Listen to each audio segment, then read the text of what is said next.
Hello, tonight, we are going to step back into a world that has been softly tucked away under the heavy blanket of time. We are traveling to the year 1930. To a city like New York or Chicago, where the morning fog rolls in off the water, cold and gray, and the streets hum with a story that isn't written in the grand history books. We are here to walk beside the invisible, the unattached, the single women who navigated a crumbling world with a quiet, desperate grace. Before we begin our walk through these misty, silent streets, I would love it if you could take a moment to subscribe to this channel and give this video a like. It truly helps these stories find their way to those who need a sanctuary of quiet.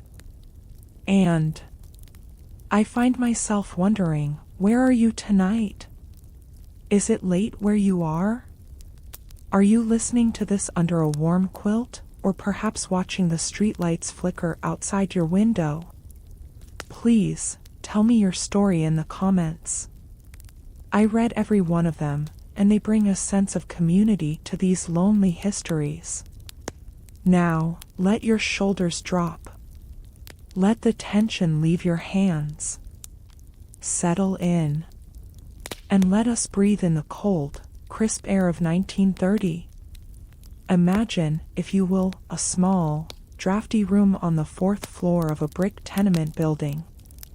The radiator is clicking, a rhythmic, metallic heartbeat in the silence of the dawn. On the nightstand lies a worn leather purse, inside, only 3 thin dimes and a single subway token. This is the world of the single woman in 1930. For decades, the American dream had been a loud, vibrant thing, full of jazz, bobbed hair, and the promise of endless prosperity. But in 1930, the music had stopped. The lights of Broadway were still there, but for the nearly 200,000 single women in the city, those lights felt like they belonged to another planet. They were called unattached, a strange, cold word, wasn't it? As if they were ships that had lost their anchors in a storm. In a society built on the structure of the family, being a woman alone was a radical, terrifying act of survival. The 1930s didn't just take away people's money, it took away their place in the world. Think of the silence of a library, or the hush of an empty church. That was the atmosphere of the city for these women. They would wake up before the sun, dressing in the dark to save on electricity. A simple wool coat, mended at the elbows, a hat pulled low to shield their eyes from the biting wind. They weren't looking for fame, or even fortune. They were looking for a reason to believe that tomorrow would be exactly like today. Because in 1930, the same was a luxury. The streets they walked were filled with echoes. The echo of the Great Crash, the echo of shuttered businesses, the echo of men standing on street corners with hollow eyes. But the women, they moved like ghosts. They didn't stand in the breadlines. No. That would mean admitting defeat to a world that was already waiting for them to fail. Instead, they skipped breakfast. They drank a glass of water, and walked miles to save a nickel, keeping their heads high and their gloves clean. There is a strange beauty in that kind of resilience, a boring, repetitive, exhausting beauty. The way a woman would spend an hour brushing her hair, just to feel a sense of order in a world of chaos. The way she would polish her shoes with a bit of old rag, making sure the scuffs were hidden. These weren't just chores. They were rituals. Small, silent prayers to a God of dignity. As we move deeper into this night, and as the city around you grows quiet, I want you to feel the weight of that silence from a century ago. It wasn't a scary silence, but a heavy one. Like the sound of snow falling on a deserted park bench. In these 1930s mornings, the air tasted of coal smoke and uncertainty. But inside these women, there was a fire. A small, flickering candle of independence that refused to go out. They were the secretaries, the shop girls, the teachers, the surplus women whom history tried to forget. But we are here to remember. We are here to listen to the sound of their footsteps on the pavement, a slow, steady rhythm, leading us into the long, dark tunnel of the Great Depression. Rest now, listen to the clicking of the radiator, and the distant hum of a world that once was. We are just beginning. There are many more streets to walk, and many more stories to tell, in the quiet, in the dark, in the history of sleep. The silence of 1930. It didn't arrive all at once. No. It was preceded by a roar. A roar that ended so abruptly that the quiet which followed felt heavy, almost physical. Let's drift back just a little further, back to the closing months of 1929. Imagine the contrast. Before the silence, there was the rhythm of the ticker tape machines. Click-clack, click-clack. A relentless, mechanical heartbeat that everyone thought would pulse forever. In the great offices of Manhattan, single women sat at their typewriters, their fingers dancing across the keys, dreaming of silk stockings and weekend trips to the Catskills. Everything felt solid. The skyscrapers looked like they were reaching for a heaven made of gold. But then, the echo began. It started on a Tuesday. Black Tuesday. But for the single woman working in a law firm or a department store, the crash wasn't just a headline in the New York Times. It was a vibration in the floorboards. It was the sound of voices dropping to a whisper in the manager's office. It was the sight of men in expensive wool suits, suddenly sitting on the curb, staring at their hands as if they didn't recognize them anymore. Close your eyes and hear that transition. The jazz music of the 20s didn't stop, it just slowed down. Like a record player losing its wind.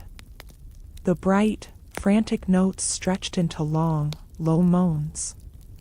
The roaring 20s became an echo, and then, a ghost. For the woman living alone, the crash was a series of small, terrifying subtractions. First, the overtime pay vanished. Then, the small bonuses for the holidays. Then, the realization that the bank where she kept her life savings, those few $100s meant for a rainy day, had simply locked its doors. Imagine standing in front of those bronze doors. They are cold to the touch. There is a sign, handwritten, "Closed until further notice." The crowd around you isn't shouting. They are stunned into a collective, hollow silence.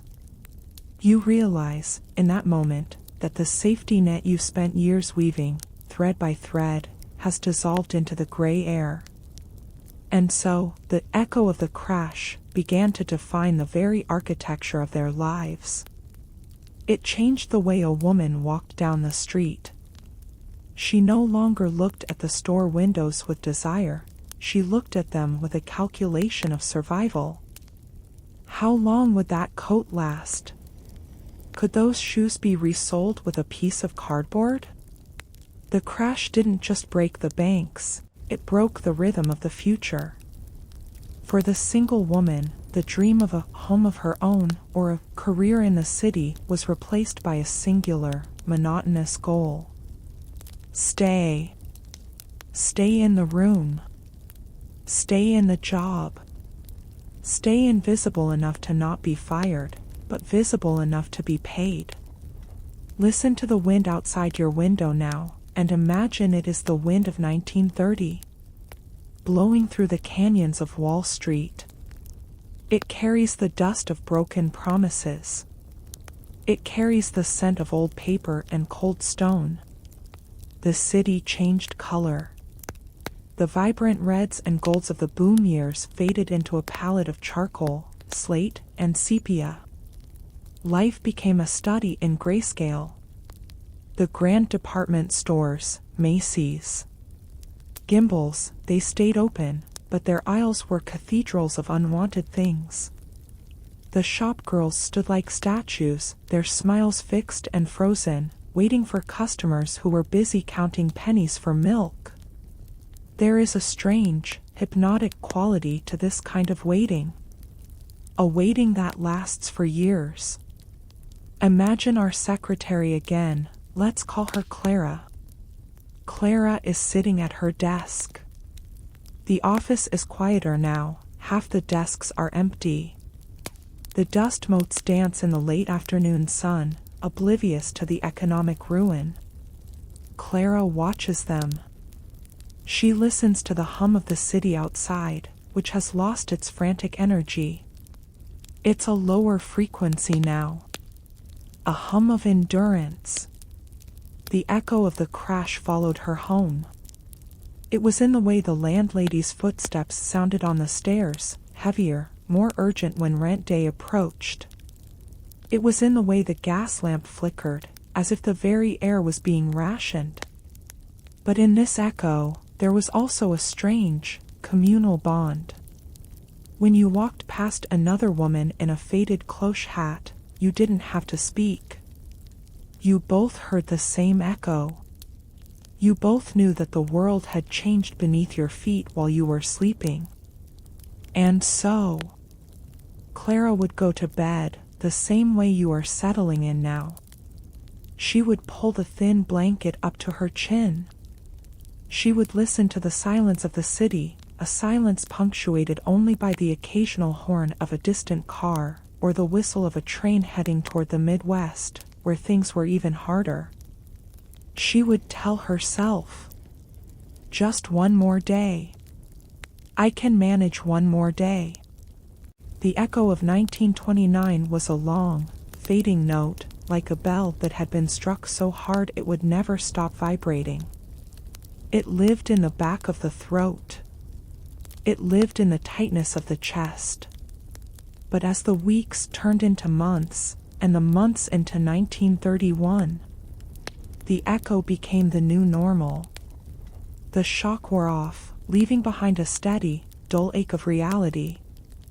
Sleep now, as Clara did, letting the echo of the past fade into the quiet of the present. The world outside is still, the history is written, and the stories are safe with us. The radiator clicks, the shadows lengthen, and the echo, finally, grows faint. Take a deep breath, and as you exhale, imagine the weight of a word. A single word that defined thousands of lives in the 1930s. Unattached. In our modern world, we speak of independence, of freedom, of being single as a choice or a phase. But in the year 1932, unattached carried a different vibration.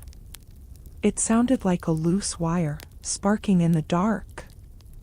It sounded like a boat that had slipped its moorings and was drifting, slowly, out into a fog-covered sea.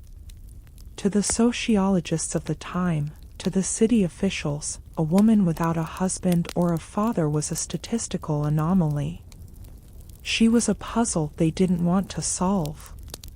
Society was built like a series of interlocking bricks: husband, wife, child, family, home, stability. But the unattached woman, she was a brick that sat alone on the cold ground. Close your eyes and feel the gaze of that society. It wasn't a gaze of anger, but of profound, chilly confusion. If you were a single woman walking into a bank, or trying to sign a lease for a small apartment, you were often met with a silent, raised eyebrow. Where is the man who speaks for you? That was the unspoken question in every lobby, in every grocery store, in every doctor's office. The definition of unattached was more than just a marital status. It was a shadow that followed you. It meant that when you sat in a diner, sipping a 5-cent cup of coffee, you chose the stool at the very end of the counter. You kept your coat on. You looked down at your newspaper, not because you were reading, but because the newspaper was a shield. It was a way of saying, I am busy. I have a purpose. I am not just waiting. But the truth, the quiet, heavy truth, was that the unattached woman was always waiting. Waiting for a job lead. Waiting for the rent to be due. Waiting for the world to recognize that she existed as a full human being, even without a ring on her finger.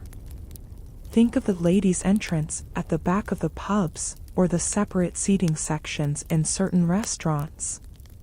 The world was partitioned, divided into spaces for families and spaces for others. And the unattached lived in the others category. A category of silence. In the 1930s, to be alone was to be scrutinized. There was a lingering Victorian ghost that whispered, if she is alone, perhaps there is a reason. Perhaps she is too bold, or too broken, or too strange.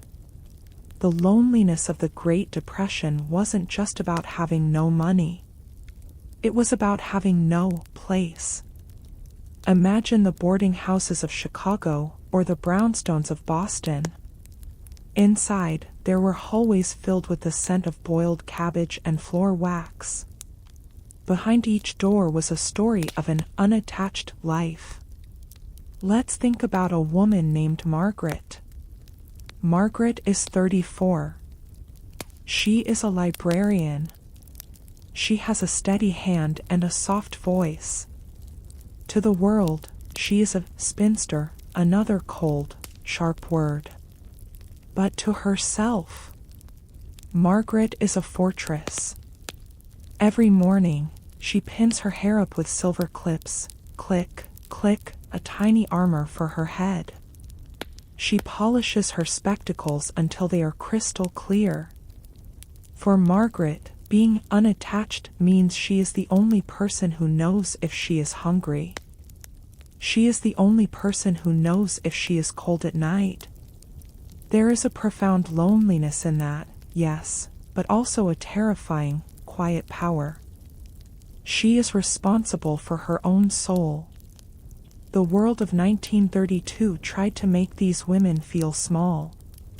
The newspapers wrote articles about the problem of the single woman.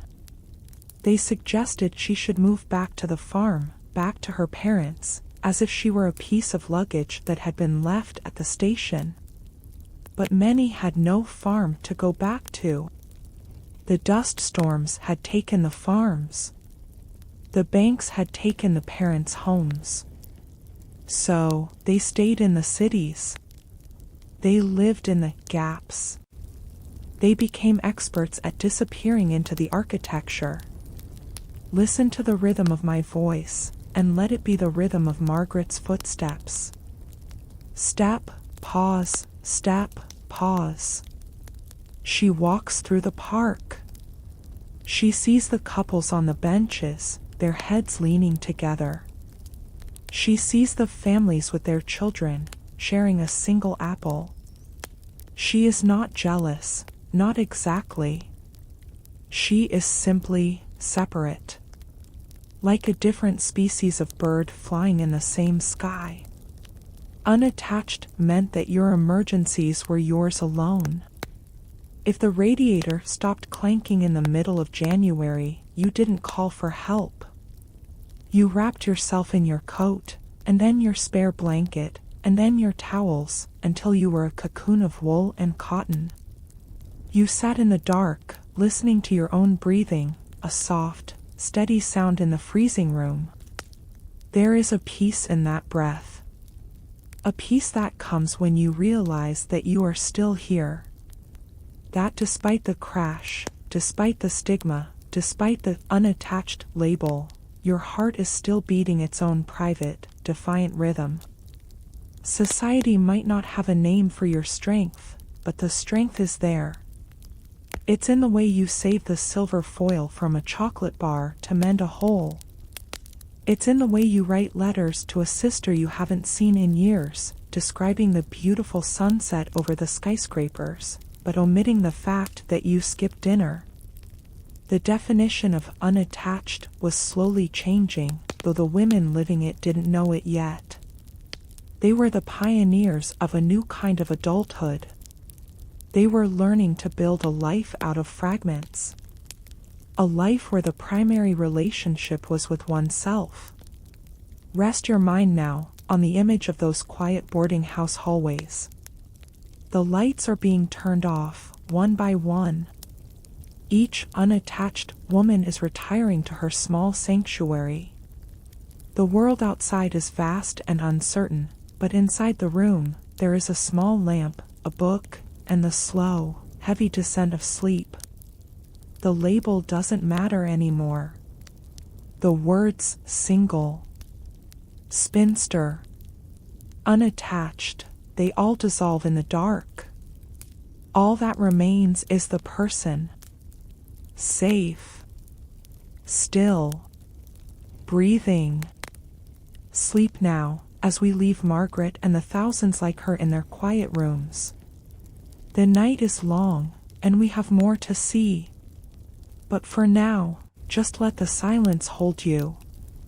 The city at night is a map of glowing windows, but if you look closer, past the grand hotels and the family brownstones, you will see the tall, narrow tenements. These are the rooming houses. The temporary ports for the unattached. To understand the life of a single woman in 1934, you must understand the geography of a single room. It wasn't a home, not in the way we think of it now. It was a box. A wooden sanctuary measuring 10 feet by 12 feet, where the walls were thin enough to hear the dreams of the person next door. Let us step inside one of these houses, perhaps on a rainy Tuesday in November. The front door is heavy, dark oak with peeling varnish. As you open it, you are met with a scent that is the very DNA of the Great Depression. It is the smell of floor wax, damp wool, boiled potatoes, and a hint of coal dust that never truly leaves the air. Listen to the stairs. Every boarding house had its own song. The third step from the bottom always groaned, a low, tired sound that announced your arrival to the landlady. The landlady, she was the gatekeeper. Usually a widow herself, she sat in the shadows of the parlor, her eyes noting who came in, who went out, and whose shoes were looking too worn to afford next week's rent. Now, climb with me, slowly, up to the third floor. The hallway is dim. To save on the electric bill, only a single, low-wattage bulb burns at the far end, casting long, shaky shadows against the floral wallpaper. The flowers on the wall have faded from pink to a dull, dusty brown, as if they too are tired of the struggle. Stop at door number 3B. This is where Eleanor lives. Eleanor's world is contained within these four walls. In the corner, there is a narrow iron bedstead. The springs protest with a tiny, metallic chirp every time she moves. Squeak. The quilt is thin, made of patches of old dresses, but it is clean. Cleanliness was the only thing that didn't cost a nickel. Beside the bed is a washstand, a porcelain pitcher and a bowl. Every morning, Eleanor pours cold water, always cold, over her face to wake her senses. The shock of the water is a reminder that she is alive, that she is still in the fight. The furniture in these rooms was always the same. A scarred wooden dresser, a single chair with a cane seat that was starting to fray, and a small table by the window. On that table, Eleanor keeps her only treasures. A framed photograph of her mother, a glass jar for her buttons, and a small, half-used bottle of lavender water. Imagine the quiet of this room. It is not a hollow silence. It is a layered one. You can hear the radiator hissing, a soft shh, like someone trying to calm a crying child. You can hear the rain tapping against the glass, tap, tap, tap, and occasionally the distant, muffled sound of a radio from the floor below, playing a slow, fuzzy version of "Brother, Can You Spare a Dime?" Eleanor sits on the edge of her bed. She is mending a stocking. The needle moves in and out, in and out. This is the repetitive motion of survival. In the rooming house, you learned the art of the invisible mend. You learned how to fix a tear so perfectly that no one at the office would ever know you were wearing the same outfit for the third year in a row. The window, it's her only connection to the vast, dark city. If she leans close to the cold glass, she can see the street lamp reflecting in the puddles below. She sees the silhouettes of people hurrying home, coat collars turned up against the wind. In a rooming house, privacy was a luxury. You shared a bathroom with 6 other women on the floor. You learned the schedule of the pipes. You knew that if you didn't get to the hallway by 6 in the morning, there would be no hot water left, just a lukewarm trickle that smelled of rust. There were rules, oh, so many rules. No hot plates. No male visitors. No laundry hanging from the windows. The landlady's rules were the invisible bars of a cage. But for Eleanor, the cage also felt like a shield. Within these rules, there was order. In a world where banks were failing and dust was swallowing the planes, the rules of the boarding house meant that at least tonight, she had a ceiling over her head. Close your eyes now, and feel the stillness of Eleanor's room. The air is cool. The shadows are long. There is no television, no phone, no distractions. Just the slow passage of time. She turns off her small lamp. Click. The room is plunged into a soft, velvety darkness.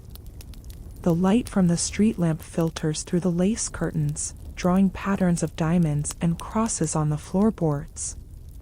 Eleanor lies back.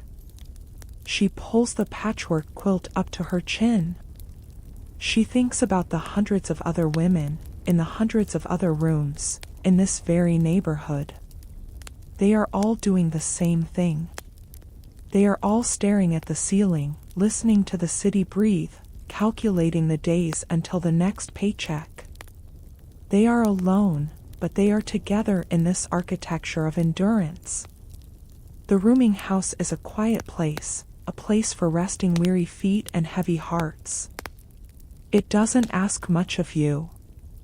It only asks that you return tomorrow. Listen to the rain. Let the sound of the radiator's hiss become a lullaby.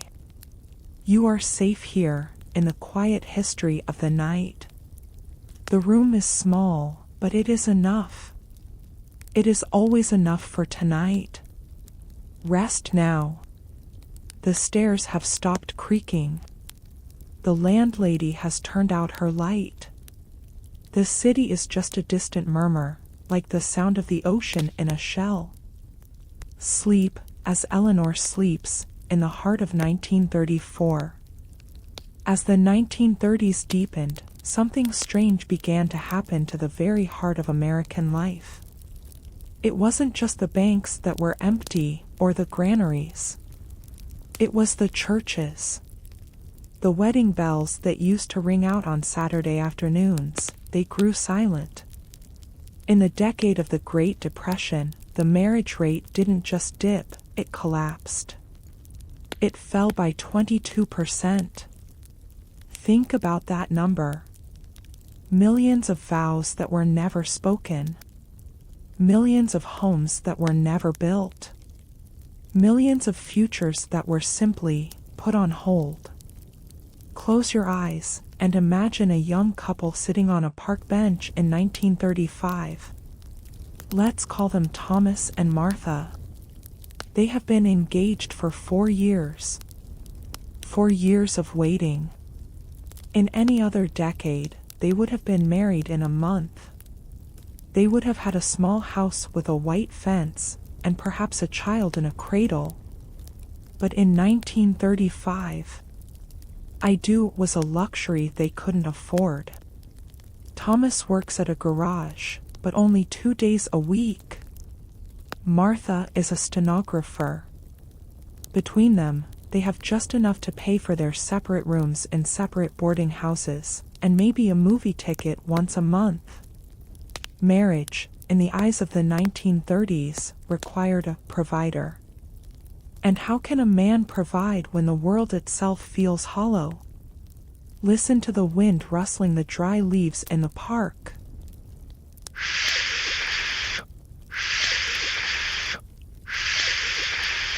That sound is the sound of 1,000 postponed dreams.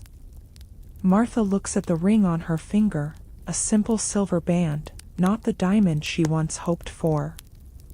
She polishes it with the corner of her sleeve. She is one of the surplus women, a term the newspapers used with such cold cruelty.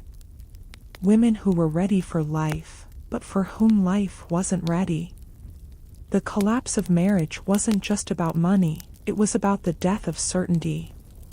How do you start a family when you don't know if your office will be open on Monday? How do you promise forever when today is so fragile? And so, a new kind of social landscape emerged. The long engagement. Couples would walk together for hours, miles and miles through the city streets, because walking was free. They would talk about the furniture they would buy someday. They would look at the displays in the windows of Sears, pointing at a toaster or a set of curtains, and their voices would grow soft.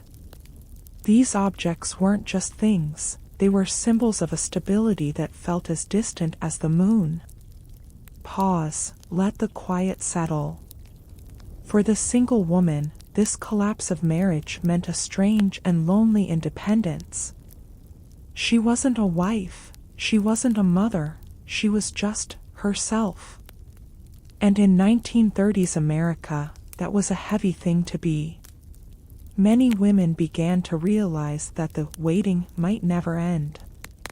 They watched the years of their youth slip away in the reflection of a typewriter carriage. 22, 25, 29. The birthdays came and went, marked not by celebrations, but by the quiet realization that they were still in the same narrow room, with the same mended stockings, and the same empty space on the other side of the bed. But within this collapse, there was a hidden resilience. Women began to form their own networks. If there was no husband to bring home a paycheck, they shared what they had with each other. 2 single women would share a room meant for one, sleeping top to tail to stay warm, splitting the cost of a loaf of bread and a tin of jam. They created a family of necessity, a sisterhood of the unmarried. Imagine a kitchen in a communal boarding house at 9 p.m. The light is yellow and dim. Martha is there, and Eleanor from the floor above, and a girl named Sarah who just arrived from Iowa. They are sitting around a scarred wooden table. They aren't talking about romance. They are talking about the price of coal. They are talking about which department store is hiring seasonal help. The steam rises from their tea mugs, a slow, swirling ghost in the cold air. This was the reality of the marriage collapse. It turned a generation of women into survivors before they were ever brides. They learned that their value wasn't tied to a man's name, because they had to find value in their own grit, their own ability to stretch a dollar, their own capacity to keep going when the bells wouldn't ring. But at night, when the city grew still, the heartache would surface. The quiet of the rooming house would amplify the absence of another heartbeat. They would lie there, listening to the distant whistles of the trains, wondering if, in another city, life was easier. Wondering if the collapse was permanent. The clock on the mantelpiece doesn't care about the economy. It just keeps measuring the time. And as you listen to the rhythm of this story, let your own time slow down. The worries of the future, the somedays, and the what-ifs, let them drift away like smoke from a dying fire. The women of the 1930s learned to live in the now. Because the then was gone, and the later was a ghost. There is a peace in that, a heavy, somber peace. The peace of knowing you have endured the worst, and you are still breathing. You are still here. The marriage rates fell, but the human spirit did not. It just changed shape. It became harder, sharper, more focused. Rest your eyes now. Imagine the quiet parks and the silent churches of 1935. The world is resting, waiting for the sun to rise on a new era. But tonight, we stay in the stillness. We stay in the quiet beauty of the woman who stands alone and survives. Sleep as Martha sleeps. Sleep as the city dreams of a spring that is still years away. You are safe. You are still. As we move deeper into the cold heart of the 1930s, a new sight began to dominate the city street corners. The bread line. In your mind's eye, you see them. Long, winding rows of men in dark coats, standing shoulder to shoulder in the biting wind. They are waiting for a bowl of watery soup, or a thick slice of gray bread. There is a low murmur of voices, the shuffling of boots on the pavement, the clinking of metal spoons. It was a public display of need. But if you look closely at those lines, you will notice something striking. There are almost no women. Where were they? Where were the thousands of single women whose cupboards were as bare as the men's? Why were they missing from the very places meant to keep people alive? The answer lies in a single, heavy word. Shame. In 1934, for a woman to stand in a public line for food was seen as a final, crushing defeat of her womanhood. Society expected women to be the keepers of the home, the symbols of dignity and grace. To stand on a sidewalk, exposed to the pitying eyes of passers-by, felt like a public stripping of their soul. Close your eyes and imagine a woman named Sarah. Sarah is 26.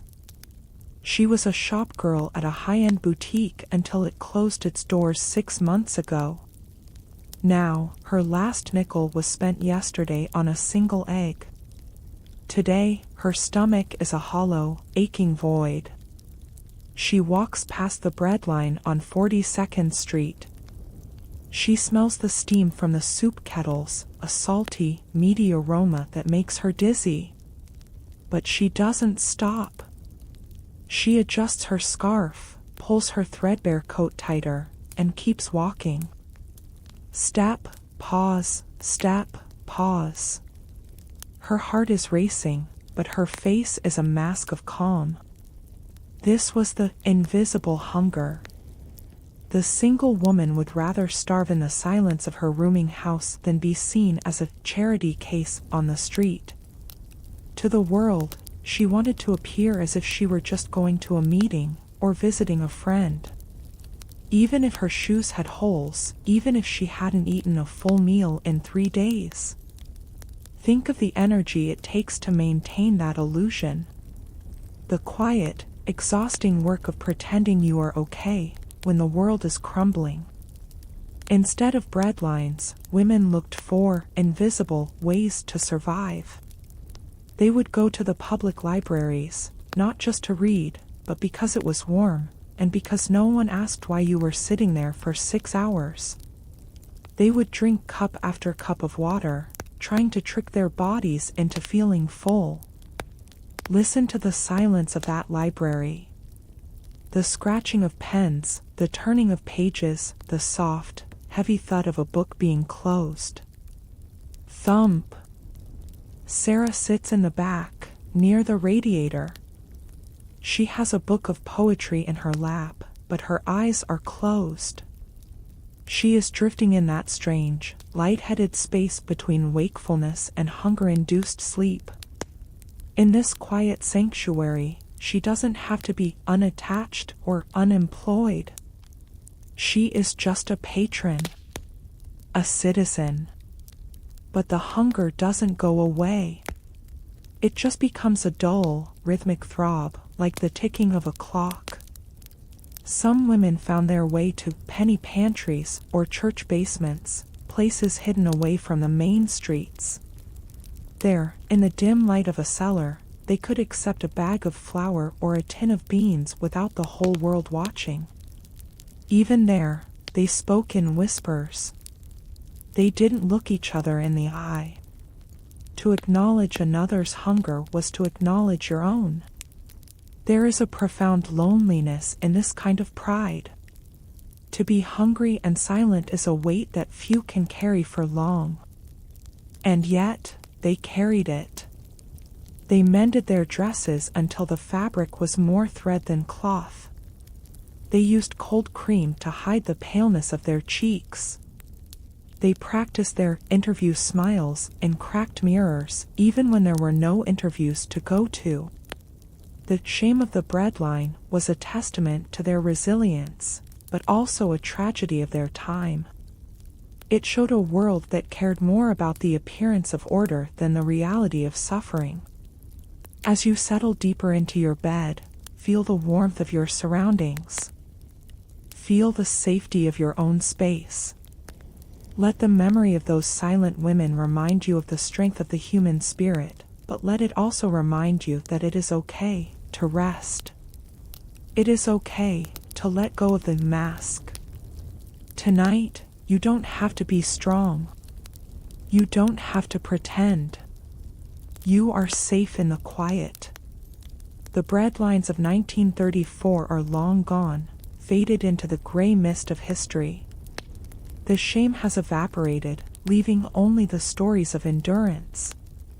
Sarah eventually found her way, and so will we, through the long night into the morning. But for now, the city is hushed. The library has closed its doors. The soup kettles are cold. The only sound is the wind whispering through the telephone wires, a long, low hum that sounds like a lullaby for the weary. Breathe with the city. Breathe with the history. Let the exhaustion turn into peace. Sleep now, past the shame, past the hunger, into the deep, dark velvet of a dreamless rest. We have more to tell, but the story can wait. The night is yours. As the 1930s stretched on, a strange paradox began to emerge in the American landscape. While the great steel mills stood silent, and the coal mines felt like hollow tombs, a new kind of energy was pulsing in the heart of the city. It was the rhythmic, metallic chatter of 1,000 typewriters. Listen to that sound. It is the heartbeat of the pink-collar world. While the men, the breadwinners, were being laid off by the millions, single women were, in a strange twist of fate, finding themselves more in demand than ever before. Not because the world had suddenly become kind or progressive, but because the world had become cheap. The rise of the pink-collar worker was a story of survival masked as a career. Offices discovered that they could hire a single woman, a girl as they called her, regardless of her age, to do the work of 2 men for less than half the price of one. Close your eyes and imagine a vast, open office floor in 1936. Let's look at a woman named Catherine. Catherine is 29.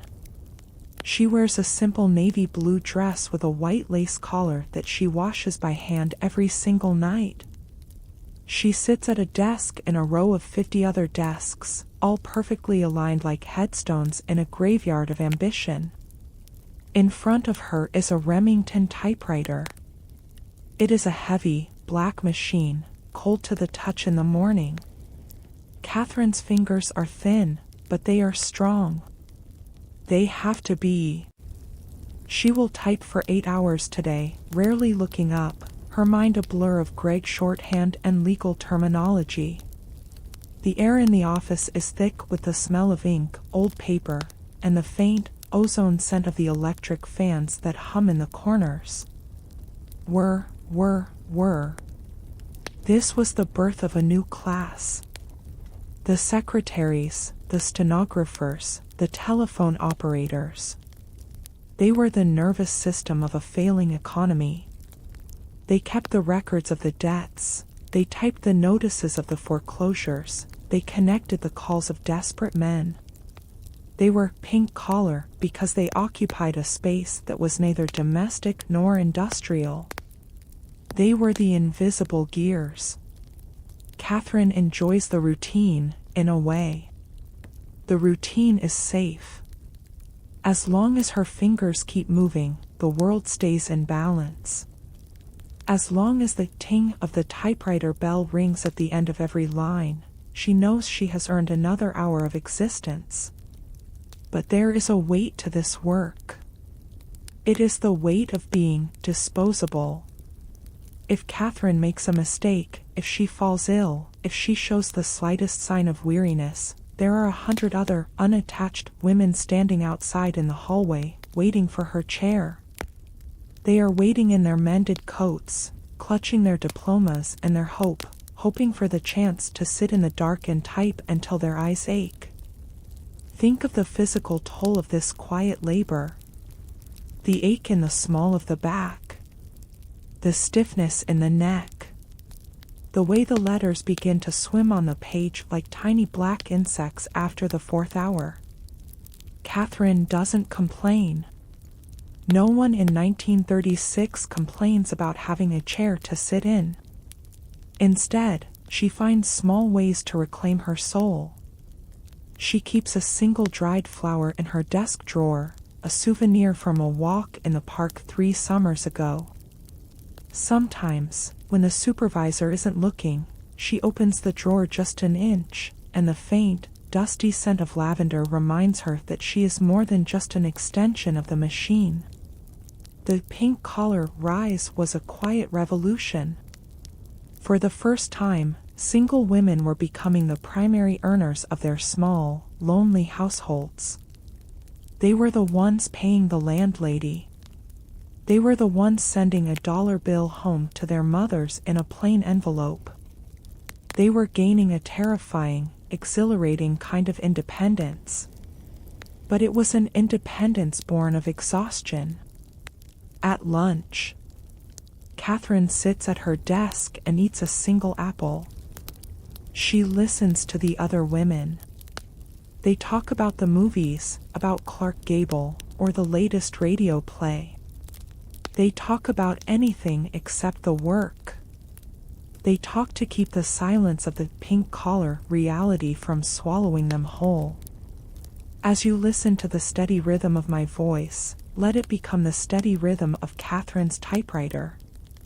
A repetitive, soothing, monotonous sound.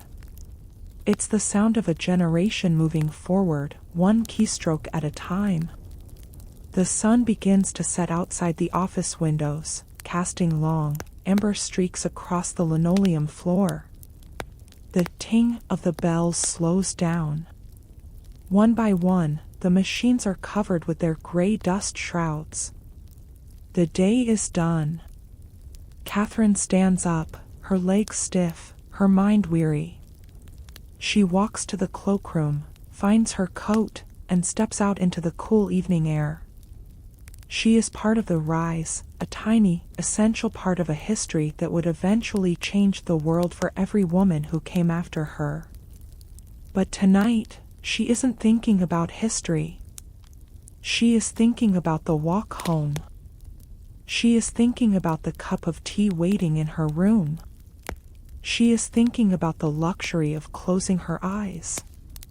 Let your eyes close now, as Catherine's will soon. The chatter of the typewriters has faded. The office is dark. The pink-collar world is asleep, resting its tired fingers for tomorrow. Feel the stillness in your own room. Feel the soft support of your pillow. The work is over. The records are filed. The ting of the bell has signaled the end of the day. Sleep now, in the quiet echo of the keys. Sleep, in the sanctuary of the night. You have done enough. As the night grows deeper, and the shadows in your room find their place, let us talk about a secret. A secret that thousands of women carried like a heavy stone in their coat pockets throughout the mid-1930s. It was the crisis of the hidden ring. In a world broken by the Depression, jobs were treated like rare jewels. And the keepers of those jewels, the companies, the schools, the government, had a rule. It was a cruel, unwritten law often called the marriage bar. The logic was simple and cold. If a woman was married, she had a husband. If she had a husband, she had a breadwinner. And if she had a breadwinner, why should she steal a job from a man who had a family to feed? Society didn't see a woman's work as a career, they saw it as a placeholder. And so, the moment a woman said, "I do," she was often handed a pink slip. Thank you for your service, now go home and be a wife. Close your eyes, and imagine the tension of this choice. Let's look at a woman named Alice. Alice is a schoolteacher in a small town in Ohio. She has taught third grade for 5 years. She knows the names of every bird in the trees outside her classroom, and she knows which of her students come to school without breakfast. She loves her work. It is her identity. But Alice is also in love. She and her fiancé, Joe, have been waiting since 1931. They are tired of waiting. They want to start their life together. But if they marry, the school board will fire Alice immediately. And Joe's salary at the mill isn't enough for 2, let alone the children they hope to have. So, they make a decision. A quiet, dangerous decision. They travel 2 towns over, where no one knows their faces. They stand before a justice of the peace in a dusty office. No white dress. No flowers. No family. Just 2 whispers in a room that smells of old paper and cigar smoke. I do. Pause, let the silence of that secret wedding settle. Alice returns to her classroom on Monday morning. Her heart is thumping against her ribs like a trapped bird. Thump thump, thump thump. She isn't wearing a wedding ring. The gold band Joe gave her is tucked inside a tiny silk pouch, pinned to the inside of her slip, resting right against her skin. It is warm from her body heat, a secret weight that both comforts and terrifies her. This was the secret marriage crisis. Thousands of women lived this double life. In the office, they were Mississippi. At home, in the dark, they were Mrs. They lived in constant fear of a slip of the tongue. Fear that a neighbor would see Joe leaving the house too early in the morning. Fear that someone would see them holding hands at the grocery store. Think of the mental exhaustion of living a lie to keep your bread. Alice has to be careful. She can't buy new curtains for her windows. People might wonder where the money came from. She can't talk about her weekend. When her fellow teachers gossip about their suitors, she has to invent stories, or stay silent, nodding along while her heart aches with the truth. The marriage bar turned the act of love into a conspiracy. It made the home, which should have been a place of openness, into a bunker. Listen to the evening sounds in Alice's small apartment. The teapot whistling softly on the stove. Joe is sitting in the armchair, reading the paper. They have to keep the lights low. They speak in hushed tones, even though there is no one else there. The habit of secrecy is hard to break. Did anyone ask today? Joe whispers. No, Alice replies, her voice tired. But the principal looked at my hand when I was reaching for the chalk. They sit in the dim light, two people who have built a life on a foundation of shadows. This crisis revealed the deep cracks in the American dream. It forced women to choose between their hearts and their hunger. And yet, it also showed their incredible ingenuity. They formed secret societies of the married. Women who knew each other's secrets and guarded them fiercely. A sisterhood of silence. If one woman saw a supervisor coming toward another woman's desk, she would cough or drop a book, thud, a signal to hide a letter or a photo. They protected each other because they knew that the hidden ring was the only thing standing between them and the breadline. As you lie there tonight, feel the freedom of your own truth. You don't have to hide who you are. You don't have to fear the light. The 1930s were a time of many masks. But under those masks, there was a profound longing for a world where love didn't cost a livelihood. Alice eventually made it through the decade. The laws eventually changed. The secret weddings became public memories. But the echoes of that anxiety, the ghost of that hidden gold ring, still lingers in the floorboards of old schoolhouses and office buildings. Let the tension leave your body now. Imagine Alice unpinning that small silk pouch. She takes out the ring, and for a few hours in the safety of the night, she wears it. It glints in the moonlight. It is a small circle of light in a dark world. And then, she sleeps. The secrets are put away. The fear is paused. The night is a neutral ground where everyone is just a soul in need of rest. Sleep now, in the quiet safety of your own life. The world of 1936 is far away.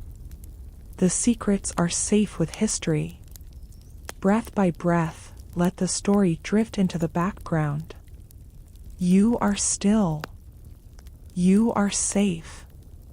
You are free to dream.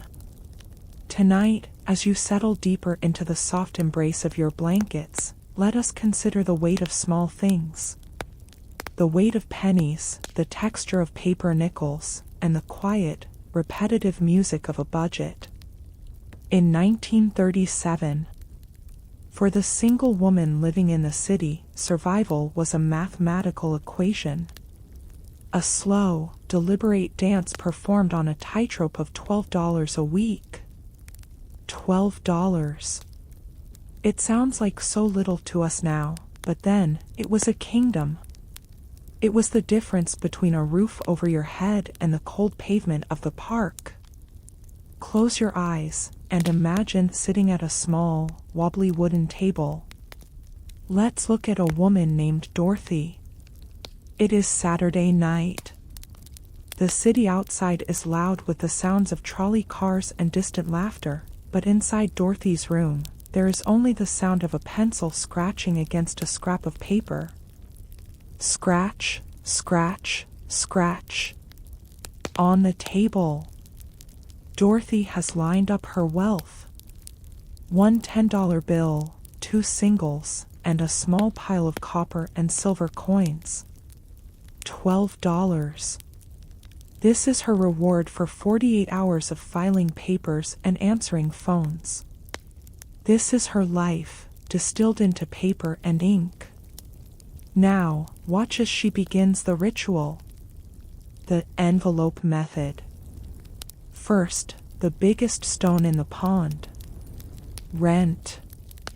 $5 goes into an envelope marked landlady. It is nearly half of everything she owns. $5 for a room that smells of old dust and peppermint, but it is hers. It is the price of safety. Next, the cost of movement. $1.20 for subway tokens. 12 tokens, each one a tiny, cold circle of metal that guarantees she won't be late for work. She counts them out, clink, clink, clink. They sound like tiny bells in the silence. Then, the most fragile part of the budget. Food. $3.50 for the week. Think of that number. $3.50. It means 50 cents a day. Dorothy's mind begins to wander as she writes down the grocery list. A quart of milk, 12 cents. A loaf of day-old bread, 7 cents. A head of cabbage, 5 cents. A tin of sardines for a Sunday treat, 10 cents. She knows the prices of everything in the neighborhood. She knows that if she walks 3 blocks further to the market on the corner of 5th, she can save 2 cents on a dozen eggs.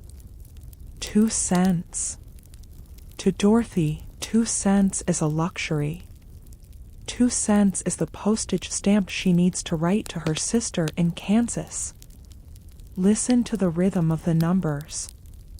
3, 12, 50, 7. It is a lullaby of arithmetic. She puts $2 aside for miscellaneous. This is the envelope of emergencies. This is for when the heel of her shoe snaps on a cobblestone, or when she needs a new box of bobby pins to keep her hair neat for the supervisor. Or, if she is very lucky and very careful, this is the envelope that will eventually buy her a ticket to the cinema to see the new talkie. But that is rare. Usually, the miscellaneous envelope is swallowed by the cold. An extra quarter for the gas meter when the frost creeps inside the window pane. A nickel for a newspaper to search the help wanted ads, just in case. Dorothy leans back in her chair. Her eyes are tired. The math is done, but the anxiety remains. There is no savings envelope. There is no margin for error. If she gets the flu, if she loses her umbrella, the tower of pennies will collapse. And yet, there is a strange peace in this discipline. She takes a deep breath. Hoo! Ha! She folds the envelopes neatly and tucks them into the drawer of her nightstand. The ritual is over. She has conquered the week, on paper. Now, think of the thousands of other women in thousands of other rooms, all doing this same math at the same time. A hidden army of accountants, managing their lives with the precision of a clockmaker. They are the masters of the small economy. They know that a life can be built out of scraps, if you have the patience to stitch them together. As you lie there tonight, feel the abundance of your own rest. You don't have to count your pennies. You don't have to worry about the cost of the air you breathe. You can simply exist. The $12 budget is a ghost of the past. The envelopes are empty now, the landladies are gone, and the subway tokens have turned to dust. But the spirit of that careful, quiet endurance, it still lingers. Imagine Dorothy turning off her lamp. Click. The room is dark, but the numbers are safe in the drawer. She closes her eyes, and the scratching of the pencil is replaced by the soft, steady hum of the city. The math of the day is finished. The only thing left to do is sleep. No more counting. No more calculating. Just the slow, heavy descent into the quiet. The budget is balanced. The night is paid for. You are free to drift. Sleep now, in the luxury of the silence. Sleep, as Dorothy did, knowing that for tonight, it is enough. It is always enough. As we reach the 10th chapter of our journey tonight, the humble boarding houses of the side streets begin to fade away. We are moving toward the intersection of 63rd Street and Lexington Avenue. Look up, through the mist of a 1930s evening, and see the terracotta tower reaching for the stars. This is the Barbizon, the hotel for women. A fortress of brick and dreams, where the unattached woman found a world that was entirely her own. In 1938, the Barbizon was more than just a hotel. It was a sanctuary. It was a place where a woman's reputation was guarded as fiercely as her safety. No man was allowed past the lobby floor. Not even a father, not even a brother, not even a fiancé. If a man wanted to see a resident, he had to wait in the main parlor, under the watchful, unblinking eyes of the matrons. Close your eyes, and imagine the lobby. It is filled with the scent of fresh lilies and expensive floor wax. The floors are cool marble, and the furniture is upholstered in heavy velvet. There is a quiet hum here, but it isn't the frantic hum of the business world. It is the sound of 100 soft voices, the clinking of teacups, and the rustle of silk. Let's follow a woman named Beatrice. Beatrice is 24, an aspiring actress who has just arrived from a small town in Connecticut. To live at the Barbizon, she had to pass an interview. She had to provide 3 letters of reference. She had to prove she was of good character. In the 1930s, for a woman to be alone in the city was dangerous, but at the Barbizon, she was protected. Step into the elevator with Beatrice. Whir, hum. The operator is a woman in a crisp uniform.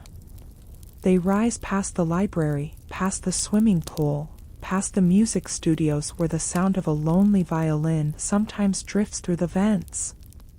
Beatrice's room is on the 14th floor. It is small, almost like a monk's cell, but it is elegant. A single bed with a primrose-colored bedspread. A small desk with a lamp.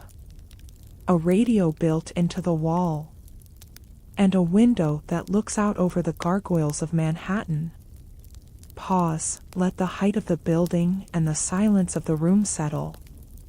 Beatrice sits by the window. She watches the lights of the Chrysler building flicker in the distance. Down below, the city is a chaos of noise and struggle, but up here, she is safe.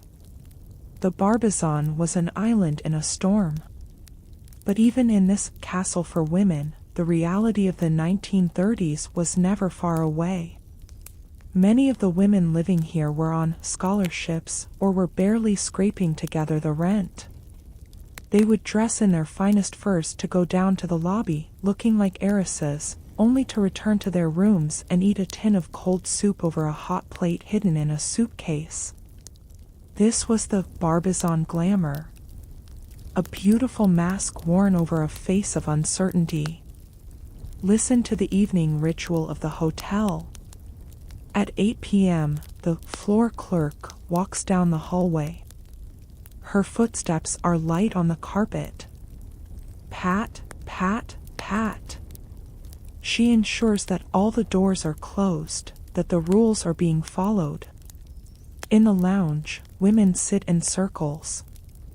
They talk about the auditions they missed, the typing jobs they hate, and the lives they left behind. They are the Barbizon girls. To the outside world, they are symbols of the new, independent woman. But to each other, they are just companions in a beautiful, gilded waiting room. Beatrice picks up a book, but she doesn't read. She listens to the sound of the city wind whistling against the brick exterior. It sounds like a long, low flute. Ooh! The Barbizon offered a strange paradox. It gave women freedom by giving them a cage. Within these walls, they could be poets, they could be dancers, they could be themselves, as long as they were back by the midnight curfew. If you were late, the heavy brass doors were locked. You would have to face the matron, a woman who looked like she was carved from the very stone of the building. Think of the discipline of that life. The way Beatrice hangs her dress in the small closet, making sure the pleats are perfect. The way she sets her shoes in a neat row. When everything else in the world, the economy, the politics, the future, is out of control, you control the things you can. You control the lace on your collar. You control the posture of your back. As you lie in your own bed tonight, feel the height and the security of your own tower. You are protected. The world is locked outside. The Barbizon still stands, but its hallways are different now. The ghosts of the 1930s actresses and secretaries have moved on. But their dreams, their quiet, desperate, beautiful dreams, are still trapped in the terracotta. Beatrice turns off her bedside lamp. Click. The room is filled with the blue light of the Manhattan moon. She pulls the primrose quilt up. She is unattached, but she is not alone. She is part of the tower. Let the sound of the distant violin in the vents become a lullaby. Let the rhythm of the city's heart, far below, become your own breath. You are safe in the sanctuary. The rules are met. The day is over. The castle for women is falling silent. Sleep now, as Beatrice sleeps, high above the world, in the quiet history of Lexington Avenue. The night is long, and we have miles yet to go, but for now, just rest. Just be. In the deepest parts of a crisis, when the banks have failed and the pantry is nearly empty, the human soul looks for a way to stay tethered to beauty. Tonight, as the world outside your window grows still, let us talk about a small, crimson miracle of the 1930s. The lipstick.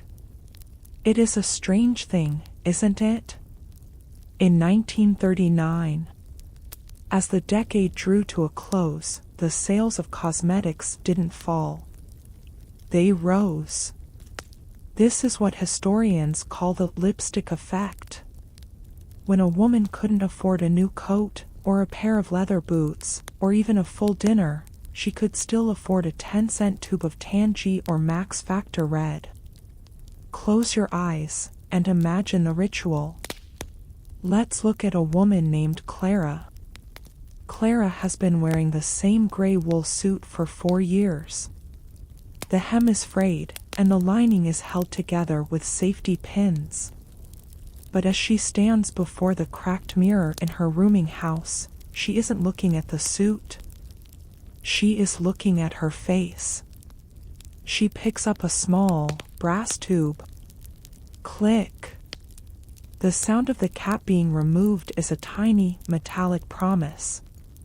She twists the base, and a pillar of vibrant, waxy red emerges. In this moment, Clara isn't a surplus woman. She isn't an unemployed stenographer. She isn't a statistic of the Great Depression. As she carefully applies the color to her lips, she is reclaiming her dignity. Pause, let the quiet focus of that moment settle. Why did they do it? Why did women skip lunch to buy a box of face powder? Because in the 1930s, to look poor was to be defeated. To show the world a pale, tired face was to admit that the depression had won. A coat of red lipstick was a layer of armor. It was a way of saying, I am still here. I am still a woman of worth. I am still fighting. Listen to the sounds of Clara's preparation. The soft puff, puff of the powder down. The scent of roses and talcum filling the small room. This was her daily meditation. It was a repetitive, soothing act of defiance against the grayness of the world. The department stores knew this. At the Woolworth's lunch counter, the lipstick girls would gather. They would sit for an hour over a single cup of 5-cent coffee, their lips perfectly painted, their hair neatly waved. To an outsider, they looked like they had everything. But under the table, they were clutching their purses, counting the pennies to see if they could afford the bus ride home. It was a beautiful deception. A boring kind of bravery. Think of the texture of that lipstick. It was heavy, waxy, and smelled faintly of vanilla and chemicals. When Clara wore it, she felt a literal weight on her lips. It reminded her to keep her chin up. It reminded her to speak clearly. It reminded her that even if she lived in a rooming house, she didn't have to live a rooming house life in her mind. Breathe in that scent of old-fashioned powder. Let it fill your mind with a sense of soft, vintage comfort. The lipstick effect was a psychological bridge. It allowed a woman to walk into an interview with a sense of authority, even if she had holes in the soles of her shoes. It allowed her to walk past the breadlines with her head held high, because no one would suspect that the woman with the perfect red lips was also hungry. It was a quiet rebellion. As the 1930s faded, and the shadow of the coming war began to grow, this ritual only became more important. Beauty wasn't a luxury, it was a survival strategy. It was the one thing the economy couldn't take away. You could lose your savings, you could lose your home, but you could still keep your face. Imagine Clara putting the cap back on the tube. Click. She is ready. Ready to face the city. Ready to face the silence. Ready to face the night. Now, let the image of that bright red color fade into a soft, comforting shadow. As you lie in the dark, you don't need armor. You don't need to be brave.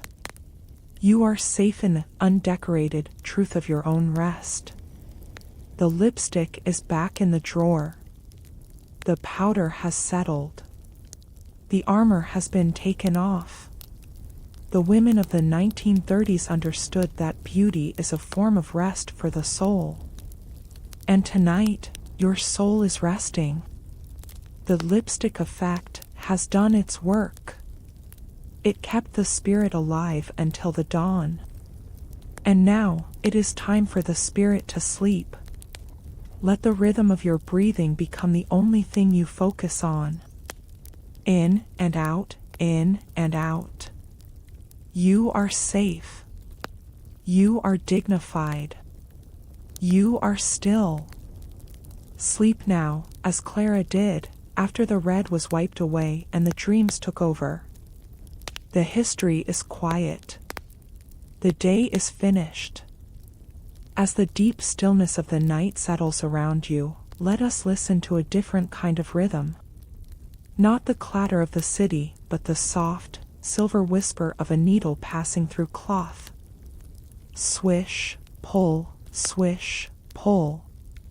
In the mid-1930s, a new kind of fabric began to appear on the clotheslines of America. It wasn't silk from the Orient, or fine wool from the mills of England. It was cotton. Coarse, sturdy cotton that had once held 50 pounds of flour, or sugar, or chicken feed. This was the era of the flour sack dress. A testament to a woman's hands, and her refusal to let poverty look like rags. Close your eyes, and imagine a woman named Martha. Martha is sitting by her single window, catching the last, honey-colored rays of the afternoon sun. Spread across her lap is a large, empty sack of gold medal flour. But this isn't just a sack anymore. The companies, realizing that women were using their packaging to clothe their families, had begun to print the sacks with beautiful patterns. Small lavender sprigs, tiny blue polka dots, yellow daisies. Think of the irony. Inside, the dust of sustenance. Outside, the blossoms of hope. Martha begins the ritual. First, the soaking. She has spent hours scrubbing away the ink of the brand name in a tin tub, until her knuckles were red and the water was cloudy. Now, the fabric is soft, smelling of lye soap and the open air. Pause, let the scent of clean cotton and the warmth of the sun settle in your mind. Now comes the cutting. Snip, snip, snip. The sound of the shears is steady and certain. Martha doesn't have a paper pattern. She uses an old dress, one that has already been turned inside out twice, as her guide. She carves the new life out of the old sack with the precision of a diamond cutter. For the single woman in the 1930s, sewing was a meditation. In a world where you couldn't control the stock market, or the weather, or the job market, you could control the hem of a skirt. You could control the tension of a thread. Martha reaches for her thimble. It is a small, silver cap, pitted with age, a gift from her grandmother. She slips it onto her finger. Click. The metal feels cool against her skin. As she begins to sew, the room grows quiet. The only sound is her breathing, in and out, and the faint metallic tink as the needle hits the thimble. Tink, swish, tink, swish. This is the boring history of endurance. The hours spent on a single sleeve. The patience required to make a flour sack look like a boutique gown. Martha is a magician. She is turning a commodity of survival into a garment of grace. Listen to the wind outside, rattling the window pane just a little. But inside, the thread is strong. Martha thinks about the next morning.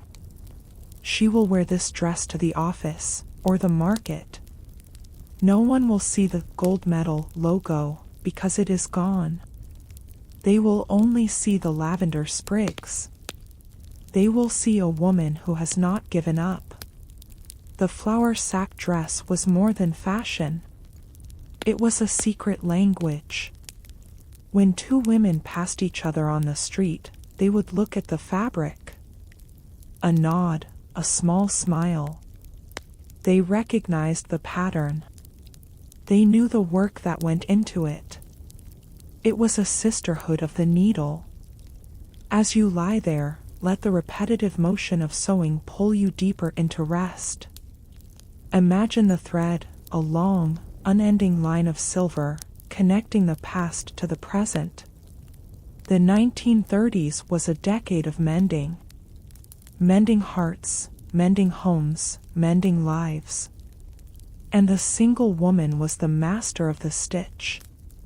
She knew that a tear didn't mean the end of the garment.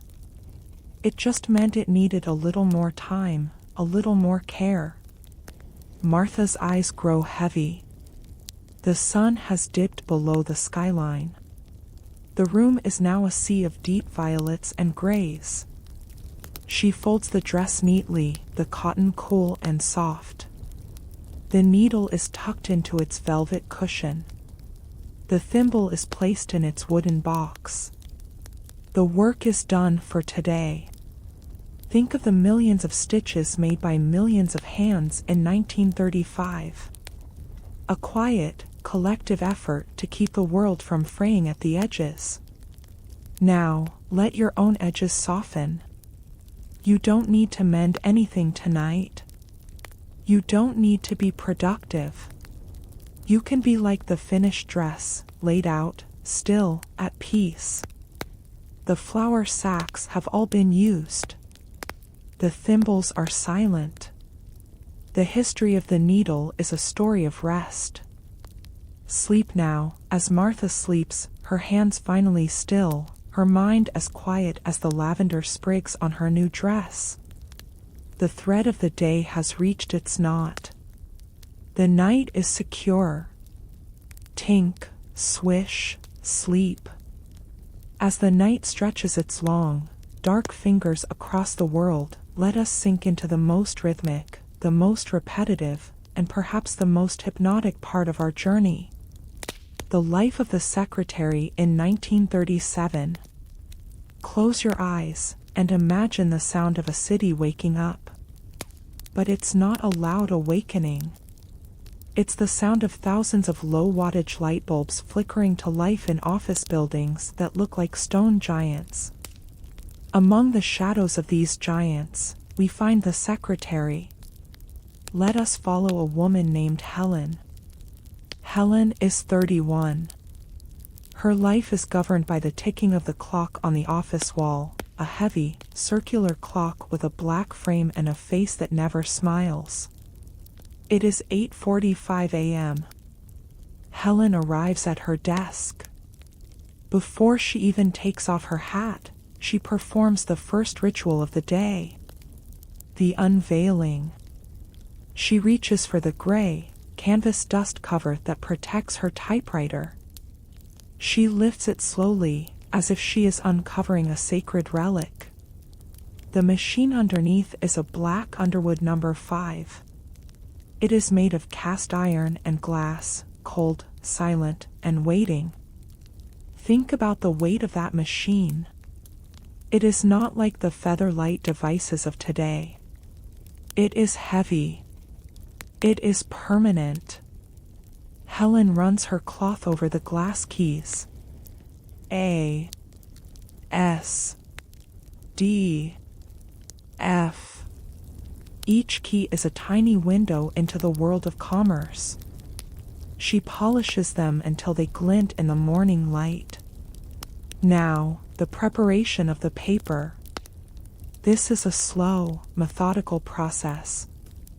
Helen takes a sheet of white bond paper, then a sheet of blue carbon paper, then another sheet of thin, onion skin tissue. She aligns the edges with the tips of her fingers, feeling the different textures, the crispness of the bond, the oily slickness of the carbon. She feeds them into the roller. Cracrack. The sound of the paper being pulled into the machine is like the sound of dry leaves underfoot. She centers it. She sets the margins. Click, click. The stage is set. Imagine the office floor. There are 40 women in this room, and 40 typewriters are singing the same mechanical song. It is a waterfall of sound. It doesn't have a melody, but it has a pulse. A steady, unceasing, hypnotic pulse. Helen doesn't think about the words she is typing. They are words of law, words of debt, words of insurance. Pursuant to the agreement dated January 14th. We regret to inform you. The words flow from the paper beside her, through her eyes, down her arms, and out through her fingertips. She is a conduit. She is a part of the machine. The bell. The tiny, silver, clear ting at the end of every line. It is the only punctuation in the monotony. Helen reaches up, her left hand moving in a perfect arc, and sweeps the carriage return arm. Zip thud. And the line starts again. Hours pass. The sun moves across the linoleum floor. The dust motes dance in the shafts of light, spinning in slow, lazy circles. Helen watches them for a split second between letters. She wonders where the dust comes from. Perhaps it is the microscopic shavings of 1,000,000 carbon papers floating in the air of 1937. At 10:30, there is the ritual of the ink. Her fingers are stained a soft, permanent violet. No matter how much she scrubs with lye soap, the shadow of the ink remains under her fingernails. It is the mark of her profession. The ink of the unattached woman. Listen to the other sounds of the office. The distant, muffled ringing of a telephone. Brrrring, brrrring. The heavy thud of a filing cabinet drawer being closed. Boom. The soft, rhythmic scratching of a fountain pen in the next room. All these sounds layer on top of each other, creating a blanket of office white noise. It is boring. It is repetitive. And in that repetition, there is a profound sense of safety. If Helen keeps typing, she is safe. If the rhythm remains unbroken, the world outside, with its breadlines and its darkening political skies, cannot touch her. The office is a fortress of paperwork. Lunchtime comes at exactly 12:30. Not a minute before, not a minute after. Helen covers her machine again. The unveiling is reversed. The underwood goes back to sleep under its gray shroud. She sits at her desk and opens her tin pail. A sandwich wrapped in wax paper. Crinkle, crinkle. The sound of the paper is loud in the sudden silence of the lunch hour. She eats slowly. One bite, then another. She stares out the window at the brick wall of the building across the alley. She knows every crack in that wall. She knows which bricks are chipped, and where the moss grows in the shadows. She doesn't want to go for a walk. Walking costs energy. Energy costs calories. And calories cost money. So she sits. And she waits. The clock continues its march. Tick, tock, tick, tock. The afternoon is a mirror of the morning. Click, clack, ting. Zip thud. The air grows warmer, heavier. The smell of ozone from the electric fans mingles with the scent of perfume and carbon. Helen's back begins to ache, a dull, familiar hum in her spine. She adjusts her posture. She keeps her shoulders square. She is a professional. Think of the millions of pages typed by millions of Helens. If you stacked them up, they would reach the clouds. A mountain of silent, typed effort. As the clock reaches 5 o'clock, the rhythm changes. The speed of the typing increases for a final burst, then, one by one, the machines grow silent. The waterfall stops. The silence that follows is so deep it feels like water. Helen cleans her keys one last time. She files her last sheet in the out box. She stands, and for a moment, she stays perfectly still. Her ears are still ringing with the ghost of the click-clacks. Her fingers are still twitching with the ghost of the keys. She puts on her hat. She pins it carefully. She walks to the elevator. Clang. The iron gate closes. As you lie in your bed, let the mechanical rhythm of Helen's day wash over you. Let the click-clack of the typewriter become the rhythm of your heartbeat. Steady, constant, safe. The office is dark now. The Underwood machines are all under their shrouds, dreaming of carbon paper and ribbons. The dust has settled on the linoleum. The clock continues to tick in the empty room, but there is no one there to hear it. The work is done. The pages are filed. The ink is drying in the dark. You don't have to type anything tonight.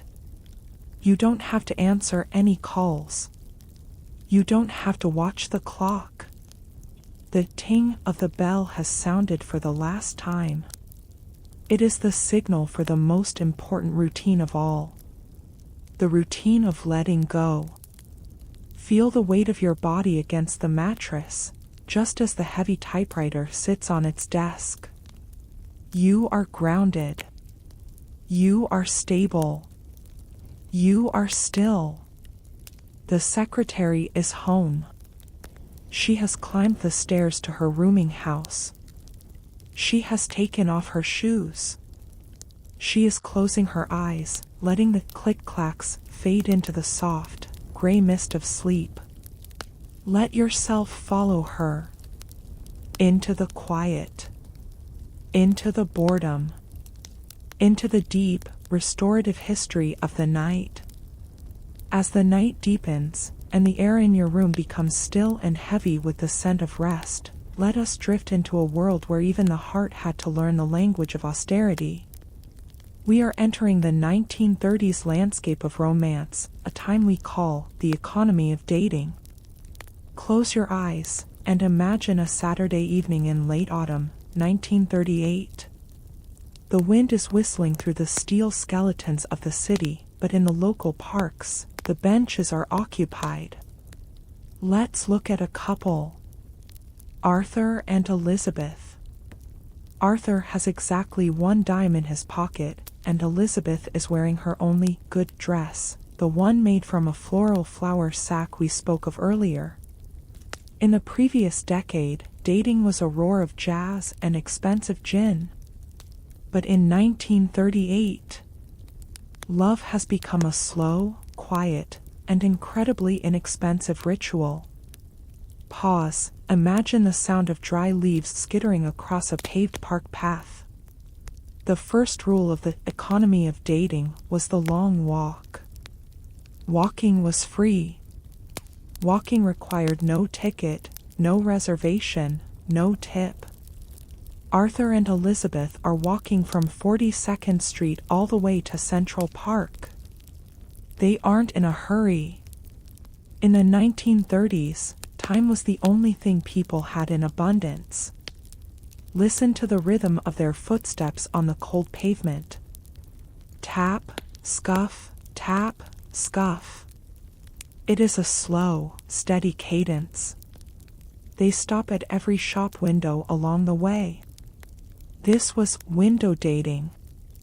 They stand before the glass of a furniture store, looking at a mahogany dining table they will never own. They talk about where the chairs would go, how the light would hit the surface, and for a moment, the glass is not a barrier, but a portal to a different life. Image, a grainy black and white photo of a couple standing outside a brightly lit store window at night. The unattached woman of the 1930s had to be a master of social navigation. If Arthur asks to take her to dinner, Elizabeth knows the silent code. She knows that dinner is a heavy word. It might mean he spends his lunch money for the next 3 days. So she says, "I'm not very hungry, perhaps just a coffee." The coffee shop, or the diner, was the cathedral of Depression-era romance. Imagine the atmosphere inside. The smell of burnt beans and rain-dampened wool. The steam on the windows hiding the world outside. Arthur and Elizabeth sit in a booth with a cracked leather seat. They order 1 cup of coffee and 2 spoons. The sound of the spoon hitting the ceramic is the only music they need. They spend 2 hours over that single cup. The waitress doesn't hurry them. She knows. She sees the way they lean toward each other, their hands resting near the sugar shaker, but never quite touching yet. In this economy, words were the primary currency. Since they couldn't go to the cinema, they told each other stories. They talked about their childhoods on the farm, the books they borrowed from the library, the radio programs they listened to through the thin walls of their boarding houses. Their romance was built on the architecture of conversation. Pause, let the warmth of the imaginary diner settle over you. If they were feeling particularly wealthy, they might spend a nickel each on the Nickelodeon. 5 cents for a few minutes of flickering images. But more often, their entertainment was the public library. Think of the silence of the great library at night. The high ceilings, the green shaded lamps casting pools of light on the wooden tables. Arthur and Elizabeth sit side by side. They aren't studying. They are just being. In a world that demands you be a worker, or a seeker, or a beggar, the library allowed them to just be a couple. The heat from the radiators hisses softly. Shh, shh. A mechanical lullaby for their shared silence. The economy of dating also meant the gift of small things. Arthur couldn't buy her a bouquet of roses. Instead, he finds a particularly beautiful autumn leaf, deep crimson and gold, and slips it into her hand. Or he gives her a clipping from a newspaper, a poem or a comic strip he thought she'd like. These were the treasures of 1938. Objects with no market value, but immense weight. Image, a pressed leaf inside a worn book, the edges of the paper yellowed with age. As the evening winds down, they begin the long walk back to her rooming house. The city is quieter now. The trolley cars have slowed their frequency. They reach the stoop of the brownstone. In the 1930s, the good night was a delicate dance. There was no car to sit in, no private living room to retreat to. There was only the cold air and the flickering street lamp. They stand there, their breath blooming in the dark like white ghosts. "I had a lovely time, Arthur," she whispers. "Me too, Elizabeth." "Next week, the museum?" The museum sounds perfect. It's free on Sundays. A small squeeze of the hand. A shy smile. And she disappears behind the heavy oak door. Arthur walks home alone, his coat collar turned up, feeling the lone dime in his pocket. He is tired, his feet ache, but his heart is quiet. He has survived another week, and he has someone to walk with in the next. As you lie in your bed, feel the simplicity of that connection. A love that didn't need neon lights, or expensive champagne, or grand gestures. It was a love of presence. A love of walking. A love of shared coffee and shared silence. The economy of the world might have been broken, but the economy of the human spirit was still trading in kindness and hope. Let the image of the park bench and the diner fade. The city of 1938 is falling into a deep, heavy sleep. The walkers have reached their beds. The libraries are locked. The street lamps are the only things left awake. Breathe in the peace of that simpler time. No notifications, no screens, just the long, slow, boring, and beautiful rhythm of a life lived one step at a time. You are safe. You are loved. You are still. Sleep now, as Elizabeth does, dreaming of red leaves and the sound of a distant piano. The night is holding you. The history is finished for today. The city noise has completely faded now, replaced by the vast, open silence of the American countryside in 1939. As you settle deeper into the cool sheets of your bed, imagine the rolling hills of the Midwest, or the dusty plains of the Dust Bowl, where the wind is the only traveler for miles. Here, we find the most respected, yet most isolated of the single women. The schoolteacher. In the 1930s, to be a single female teacher was to live in a glass house. You were the pillar of the community, the keeper of knowledge, but you were also a prisoner of public morality. Close your eyes and imagine a small, one-room schoolhouse made of weathered wood. It stands alone at a crossroads, surrounded by wheat fields that whisper in the breeze. Shh, shh, shh. Inside, we find a woman named Mary. Mary is 27. She has been the teacher here for 3 years. To the town, she is Miss Mary. To herself, she is a woman who has forgotten what it feels like to be just Mary. It is 6 a.m. on a Tuesday. The air inside the schoolhouse is freezing. Mary is on her knees in front of the pot-bellied iron stove. This is her first lesson of every day, not math or grammar, but fire. Listen to the sound of the metal shovel against the ash. She feeds the stove with which she chopped herself, or coal brought by a local farmer.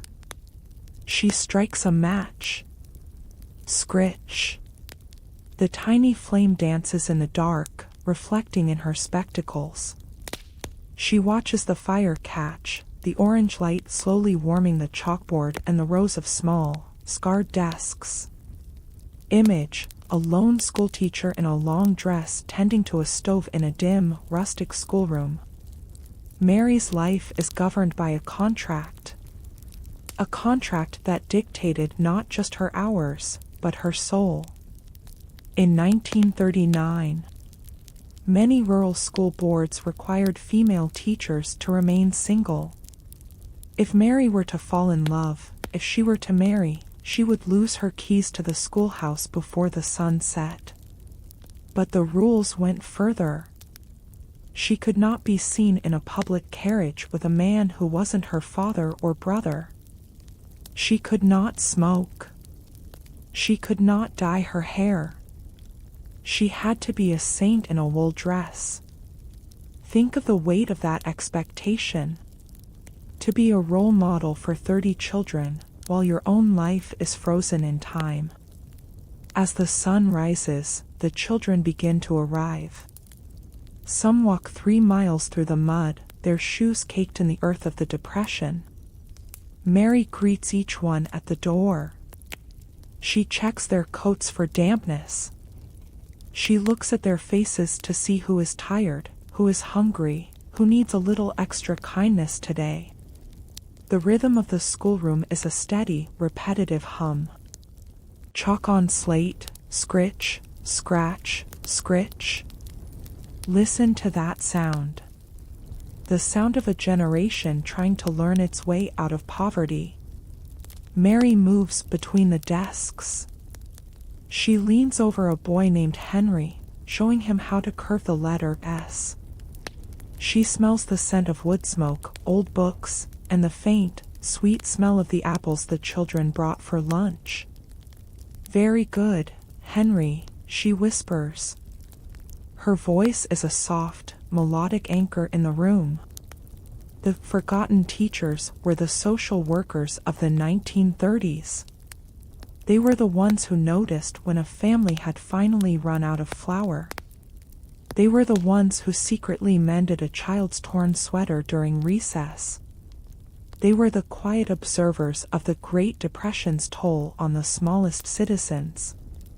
But when 4 p.m. comes, and the last child has skipped away down the dirt road, the schoolhouse becomes a cathedral of silence.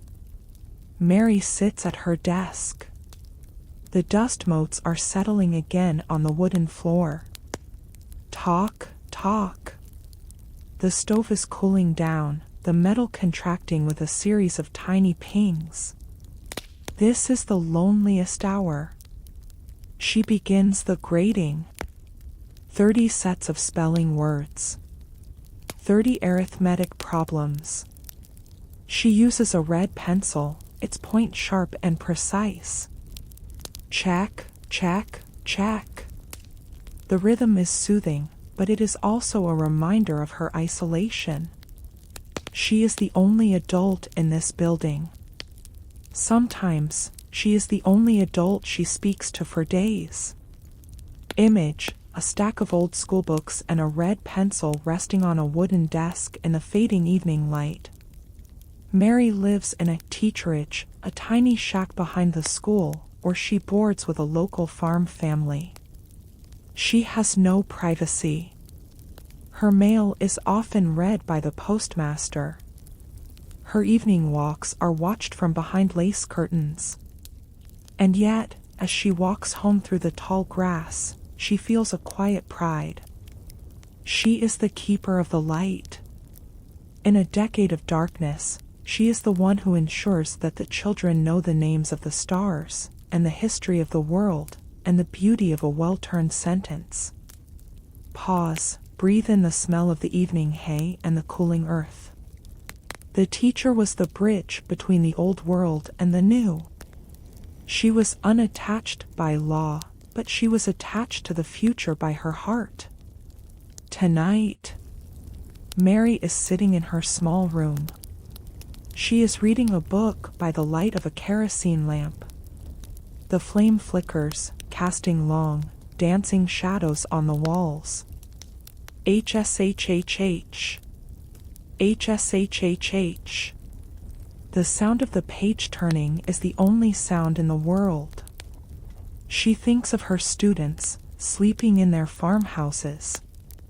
She thinks of the math she will teach tomorrow.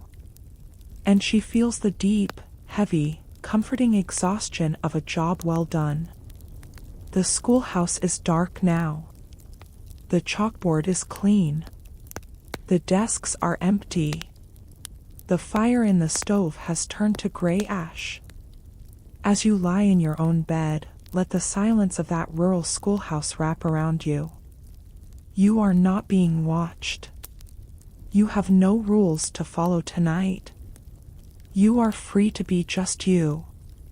The forgotten teachers are no longer forgotten. Their names are in the records, and their influence is in the blood of the nation. But their quiet, lonely, beautiful nights, those belong to history. Breathe with the rhythm of the prairie wind. Steady, slow, eternal. The lesson is over. The books are closed. The lamp is being turned down. Sleep now, in the sanctuary of the night. Sleep, in the peace of the silent schoolroom. The world is resting, and you are safe. The night has grown old now, and the world outside has surrendered to the deepest velvet of the dark. As you lie there, perfectly still, let us drift back to the year 1935. A time of hope, but also a time of long, cold shadows. We are talking about the shadow of the New Deal. President Roosevelt has spoken to the nation. His voice, crackling over the radio, promised a New Deal for the forgotten man. But in the quiet boarding houses and the narrow office cubicles, the single woman wondered, where am I in this deal? Close your eyes and imagine the sound of a giant machine starting up. The sound of the WPA, the CCC, the alphabet agencies that were built to save America. But if you listen closely, the rhythm of those machines was mostly for the men. Let us follow a woman named Grace. Grace is 42. She lost her job at the textile mill a year ago. She sits at her small table, a single candle flickering between her and the darkness. In front of her is a government form. A complicated maze of ink and questions. Pause, let the silence of the room and the weight of the paper settle. Grace is looking for work. She hears about the thousands of men being sent to the forests to plant trees, or to the canyons to build dams. But for a single woman, the doors were often locked. The New Deal was built on the image of the breadwinner. And in 1935, a breadwinner was expected to wear trousers. Think of the irony in that shadow. Grace has no husband to bring home a WPA paycheck. She has no father to lean on. She is her own breadwinner, yet the system sees her as a ghost. Image, a black and white photograph of a line of women in coats waiting outside a government office, their faces weary but determined. Listen to the sounds of the relief office. The echoing footsteps on the marble floors. Echo, echo, echo. The sharp, repetitive sound of a rubber stamp hitting a document.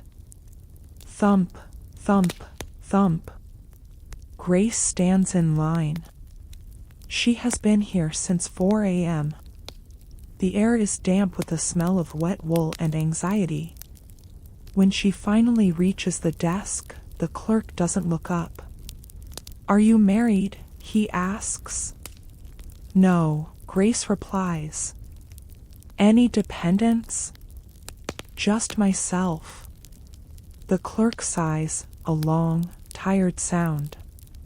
In the logic of the New Deal, a single woman was at the bottom of the list. The jobs went to the men with families first. Grace is told to go home, to wait for a letter that might never come. This was the shadow.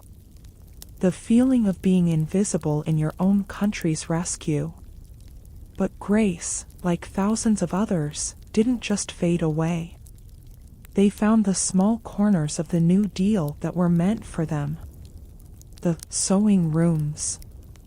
Imagine a vast, echoing warehouse. Inside, there are 200 sewing machines. Hum, hum, hum. This was the WPA for women. Grace finally gets a seat here. Her task is to sew surplus fabric into clothes for the poor. It is a strange, hypnotic environment. The sound of 200 needles hitting fabric at once. It sounds like a gentle, rhythmic rain on a tin roof. Patter, patter, patter.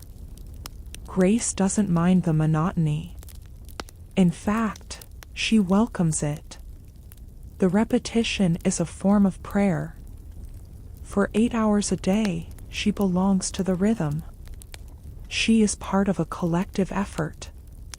She is no longer just a single woman in a room, she is a worker. Image, a long row of women sitting at industrial sewing machines under bright, hanging light bulbs. But even here, the shadow persists. The women are paid less than the men in the fields.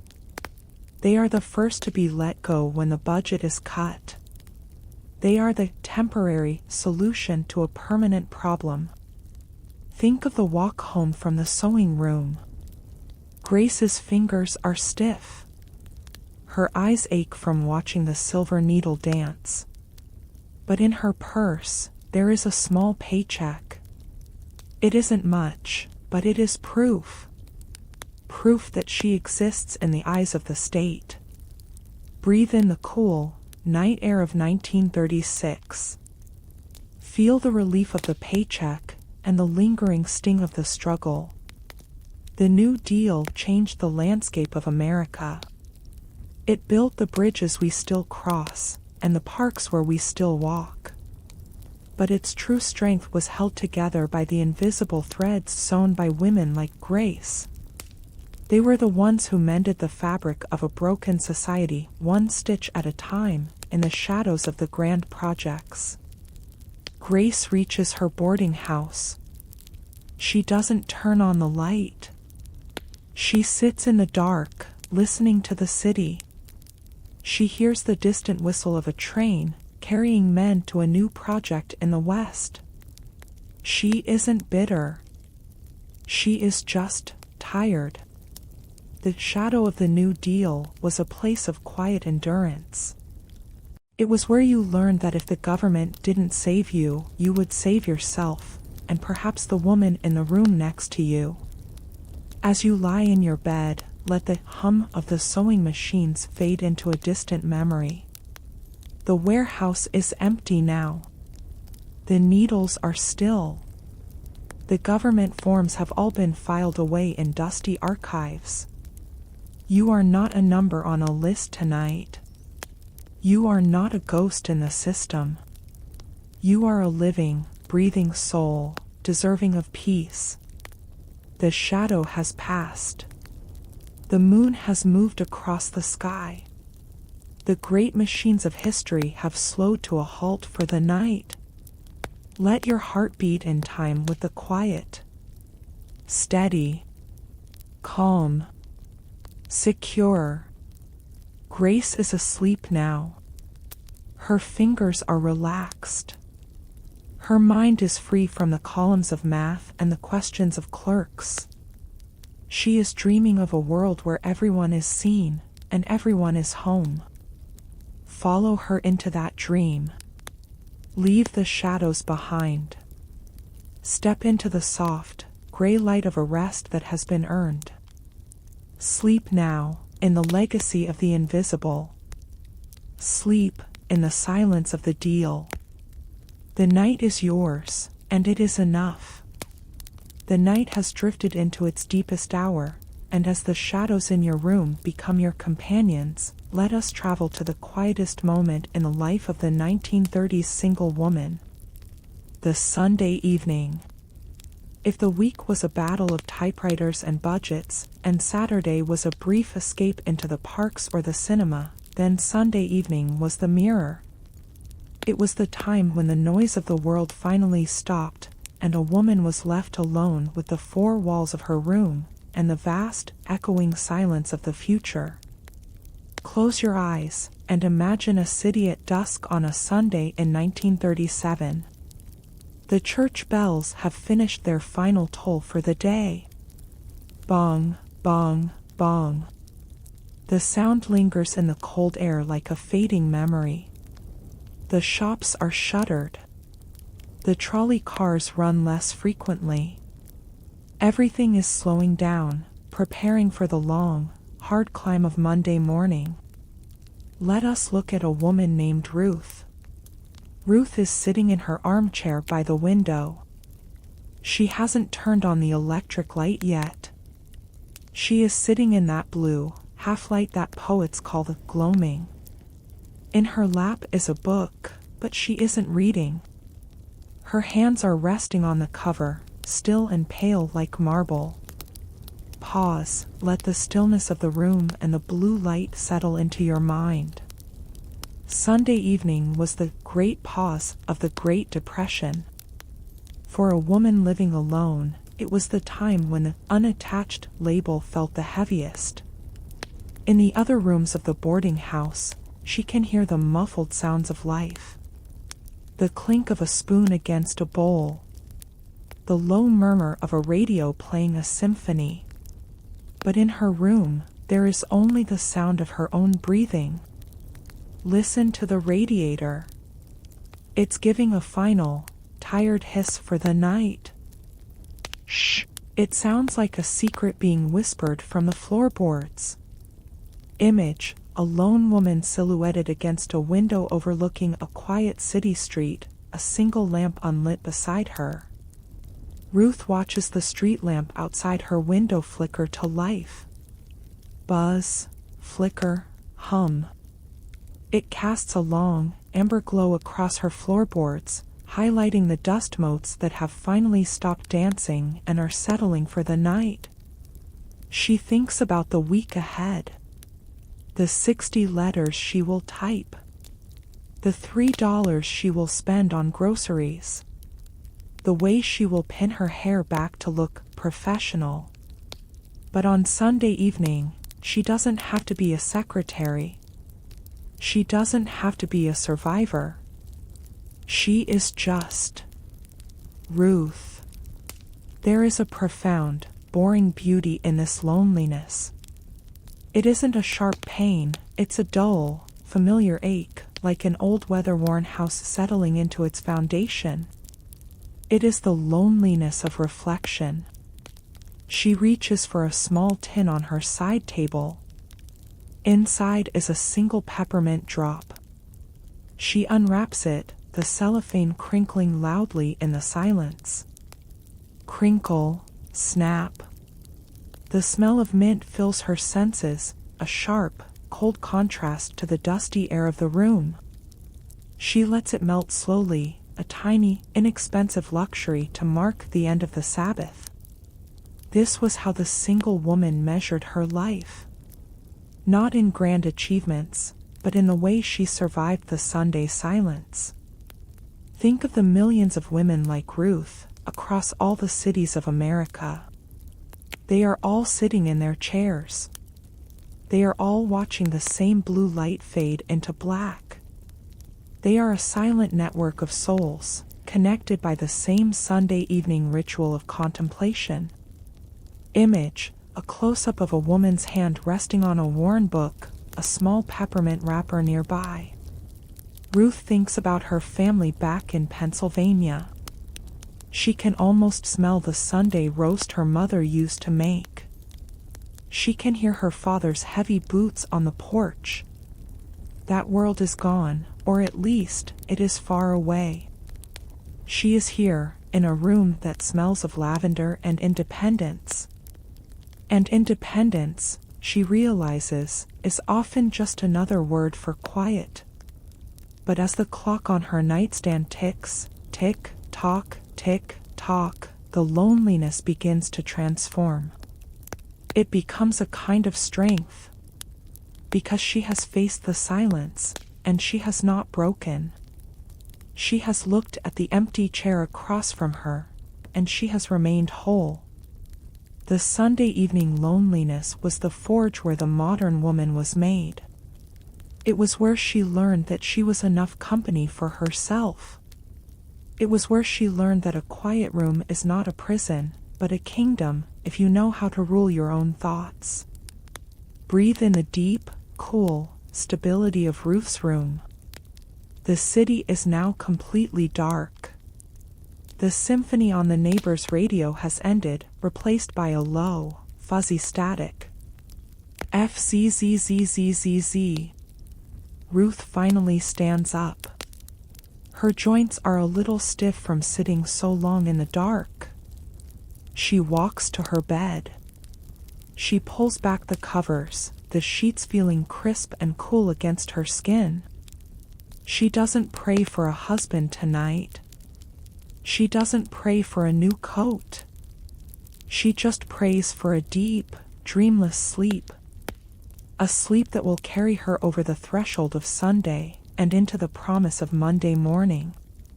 As you lie in your bed, let the Sunday evening silence of 1937 wrap around you like a heavy wool blanket. You are not alone in your quiet. You are part of a long history of people who found peace in the stillness. The blue light is gone. The street lamp is steady. The radiator is silent. You have survived the day. You have navigated the thoughts. You have earned the rest. The book is on the table. The peppermint is gone. The chair is empty. Sleep now, in the luxury of the quiet. Sleep, in the heart of the Sunday night. The world is waiting, but you don't have to answer yet. The night has grown even deeper now, a vast, silent ocean that holds all the stories of the past. As you lie there, drifting in the quiet current of time, let us turn our gaze to a part of the 1930s that history often whispers about in the corners. We are moving into the lives of the women who bore a double burden, the minority experience. For the African American or immigrant single woman in 1938, the Great Depression wasn't just a financial crisis. It was a test of the soul that never ended. If the world was hard for the women we have met so far, it was a fortress for those we meet now. Close your eyes and imagine a different part of the city. Perhaps the narrow, bustling streets of Harlem or the crowded tenements of the Lower East Side. Here, the silence isn't the blue silence of a lonely armchair. It is the heavy, exhausted silence of hands that have worked for 18 hours straight. Let us follow a woman named Hattie. Hattie is 38. She is a single woman from Georgia who came north during the Great Migration, seeking a life that was more than just survival. Now, in 1938, she is a domestic worker. But she doesn't work in an office. She works in the shadows of other people's homes. Pause, let the distant sound of a train whistle and the hum of a crowded street settle in your mind. Hattie's day begins before the moon has even left the sky. She walks to the Bronx slave market, a street corner where black women stand in a line, waiting for white housewives to drive by and bid on their labor for the day. Imagine Hattie standing there. The wind is biting through her thin shawl. She holds her head high, her eyes fixed on the horizon. She is selling her strength for 15 cents an hour. This is the raw math of the minority experience.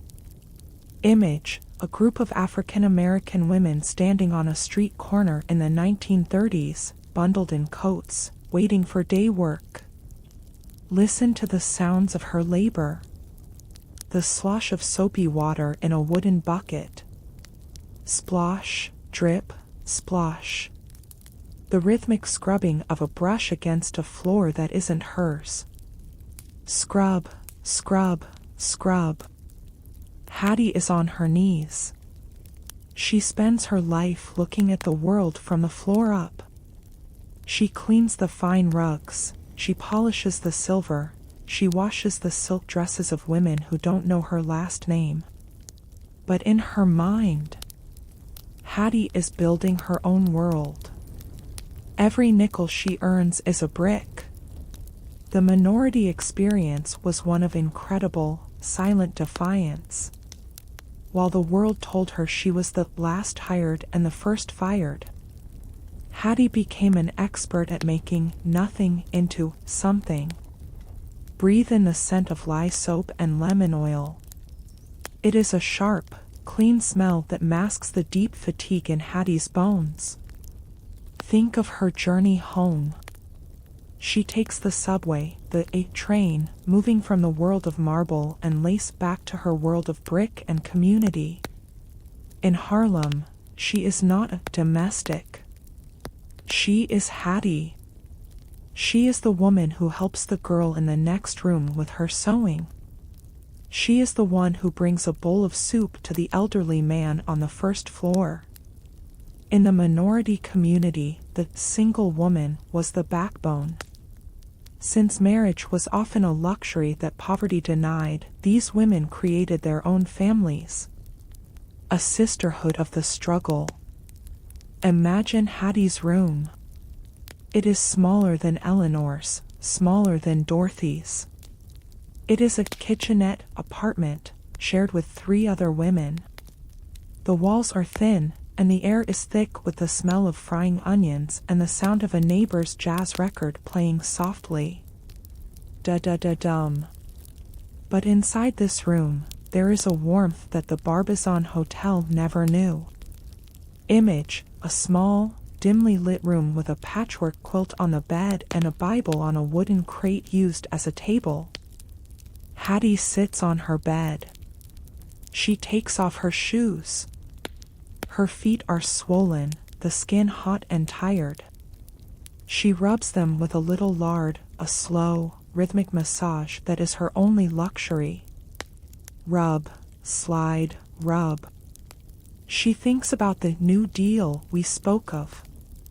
For Hattie, the New Deal was mostly a headline in a discarded newspaper.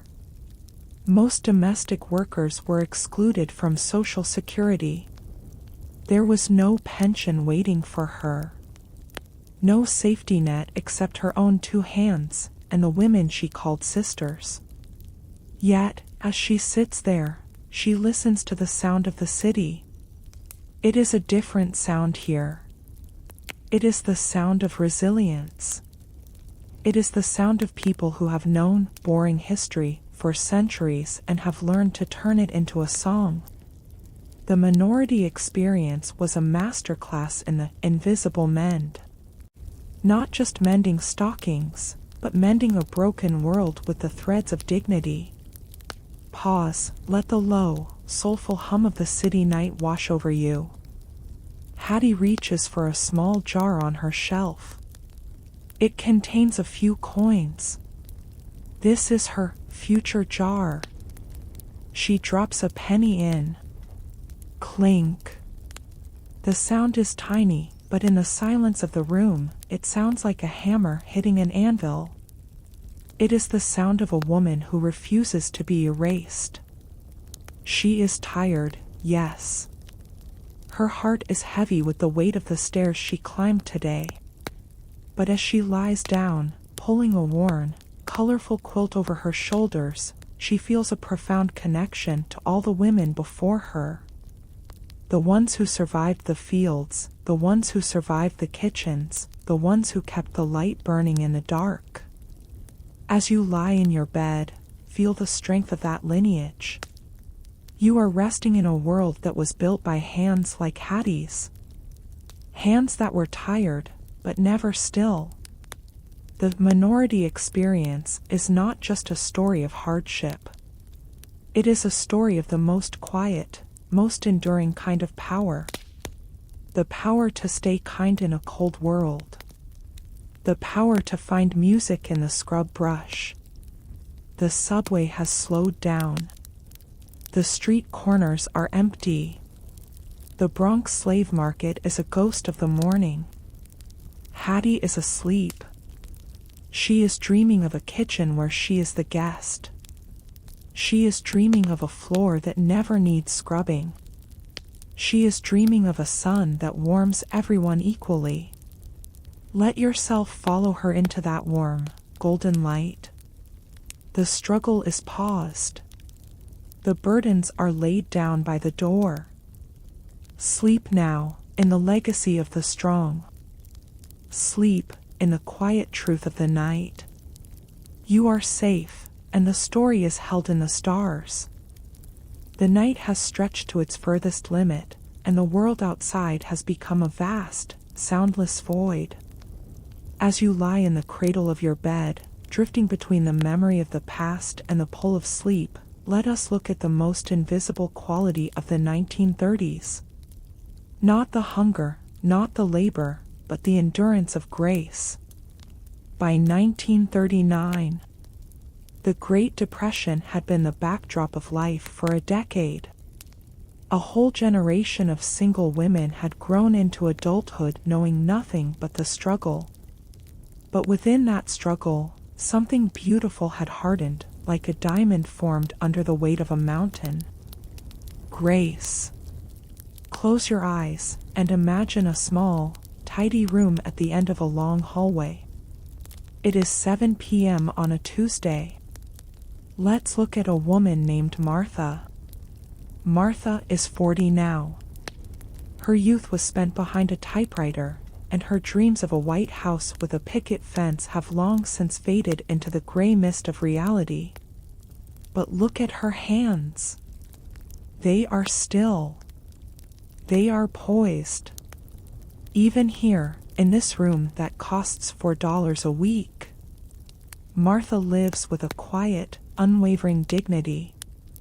Image, a soft focus close-up of a woman's hands resting on a lace tablecloth, a single cup of tea beside them.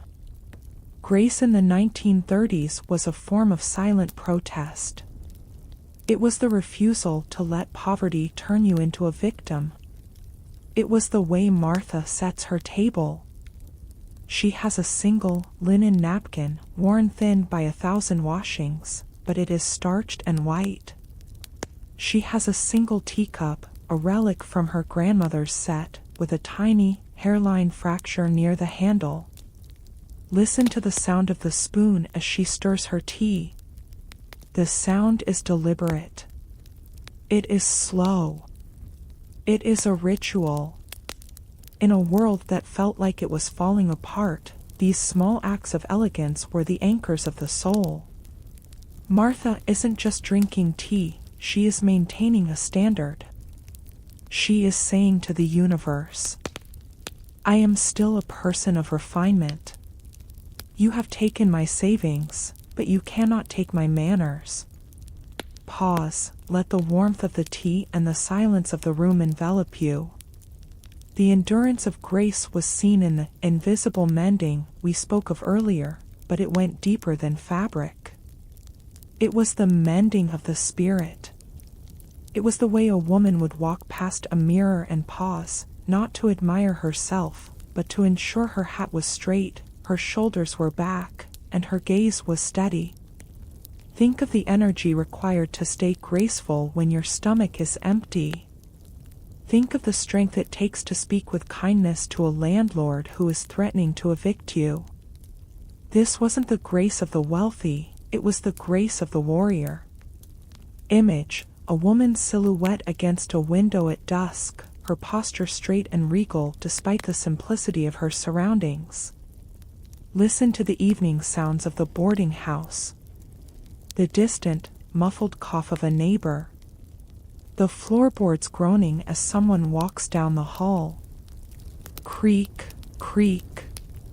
And then, the silence. Martha reaches for a small wooden box on her dresser. Inside is a single strand of imitation pearls. They aren't real, the lacquer is starting to peel on some of the beads. But she picks them up, feeling the cool, smooth texture against her skin. Click. She fastens them around her neck. Why?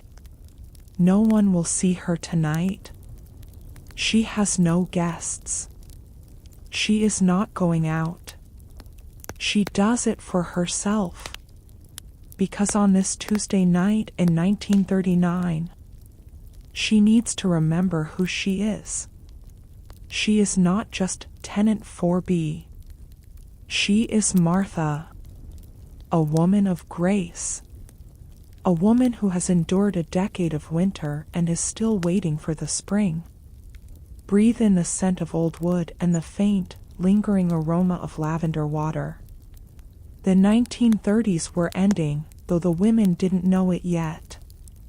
A new world was coming, one that would be louder, faster, and more chaotic. But the lessons of the Depression, the lesson that dignity is an internal flame, would stay with them forever. Martha sits in her chair. She watches the shadows lengthen on the wall. She is not afraid of the dark. The dark is where she finds her peace. In the dark, she doesn't have to see the worn carpet or the peeling wallpaper. She can just feel the weight of her own character. Image, a flickering candle on a table, the light dancing on the walls of a quiet room. Grace is the ability to wait without becoming bitter. It is the ability to hope without becoming foolish. And as the years of the 1930s reached their conclusion, this was the legacy of the single woman. They were the guardians of the world's humanity, keeping it safe in their small, lonely rooms, until the world was ready for it again. Pause, let the steady, rhythmic ticking of the clock become your only focus. The clock is a heartbeat. Steady. Unfailing. Like Martha's resolve. She finally removes her pearls. She places them back in the wooden box. Snap. The sound of the lid closing is the end of the day's performance. She moves to her bed. The sheets are cold, but she knows how to find warmth. She curls into a small, efficient shape, letting the exhaustion of a decade finally wash over her. As you lie in your bed, feel the grace in your own stillness. You have nothing to prove tonight. You have no battles to fight. You can let go of the mask of the day. You can just be. The endurance of grace is now your endurance. It is the power to let the world go and to trust in the coming morning. The city of 1939 is hushed. The typewriters are silent. The bread lines are empty. The boarding houses are filled with the soft breathing of thousands of women, each one a queen in her own small room. Let your breath join theirs. A long, slow, collective sigh of relief. Sleep now, in the sanctuary of your own dignity. Sleep, in the heart of the grace that never fails. The history is folding itself away. The night is complete. The tea is cold. The candle is out. The room is still. The long journey through the night is nearly complete, and as the first, invisible hint of a new decade begins to pull at the edges of the horizon, let us stay here, just for a moment longer, in the stillness. We have arrived at the end of our story. The legacy in the quiet. It is 1940. The 1930s are breathing their very last breaths. The Great Depression, that long, gray winter of the soul, is finally beginning to thaw. But as the world prepares to change, as the factories begin to roar with the engines of a coming war, what remains of the women we have walked with? What is the ghost they left behind in the floorboards of history? Close your eyes and feel the weight of a decade of silence. We think of history as a series of loud events, battles, speeches, crashes. But the true history of the human spirit is written in the quiet. It is written in the way a woman named Clara polished her shoes. It is written in the way a teacher named Mary kept her fire burning in the snow. It is written in the $12 budgets, and the secret wedding rings, and the lavender-scented rooms. These women did not seek to be heroes. They simply sought to be. And in their being, they changed the world. Pause, let the vast, calm continuity of time wash over you. Imagine the boarding house on 63rd Street one last time. The halls are empty now. The women who lived there, the secretaries, the shop girls, the unattached, they are moving out.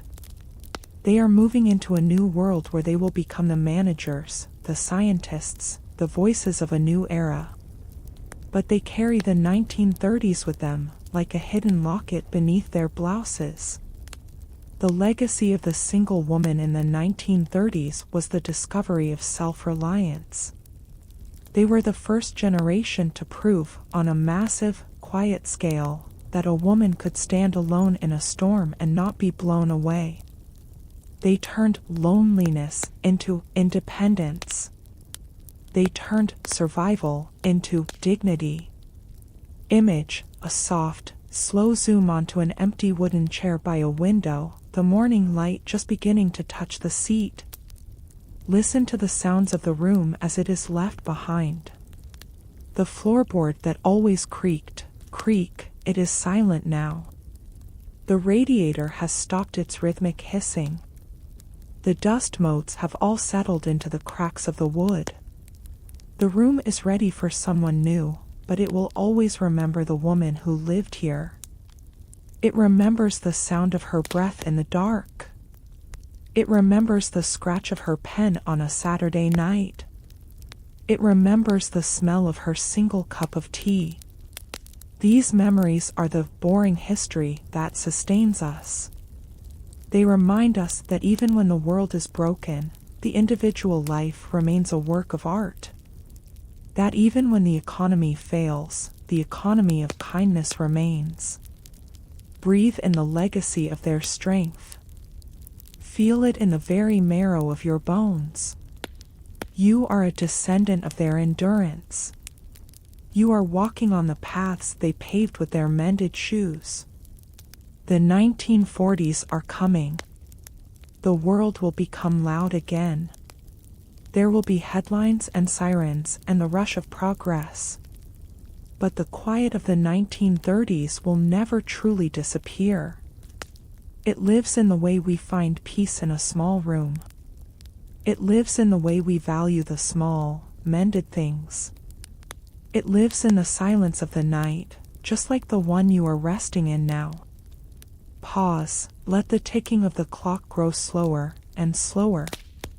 Tick, tock, tick, tock. The clock is slowing down. The history is folding its pages.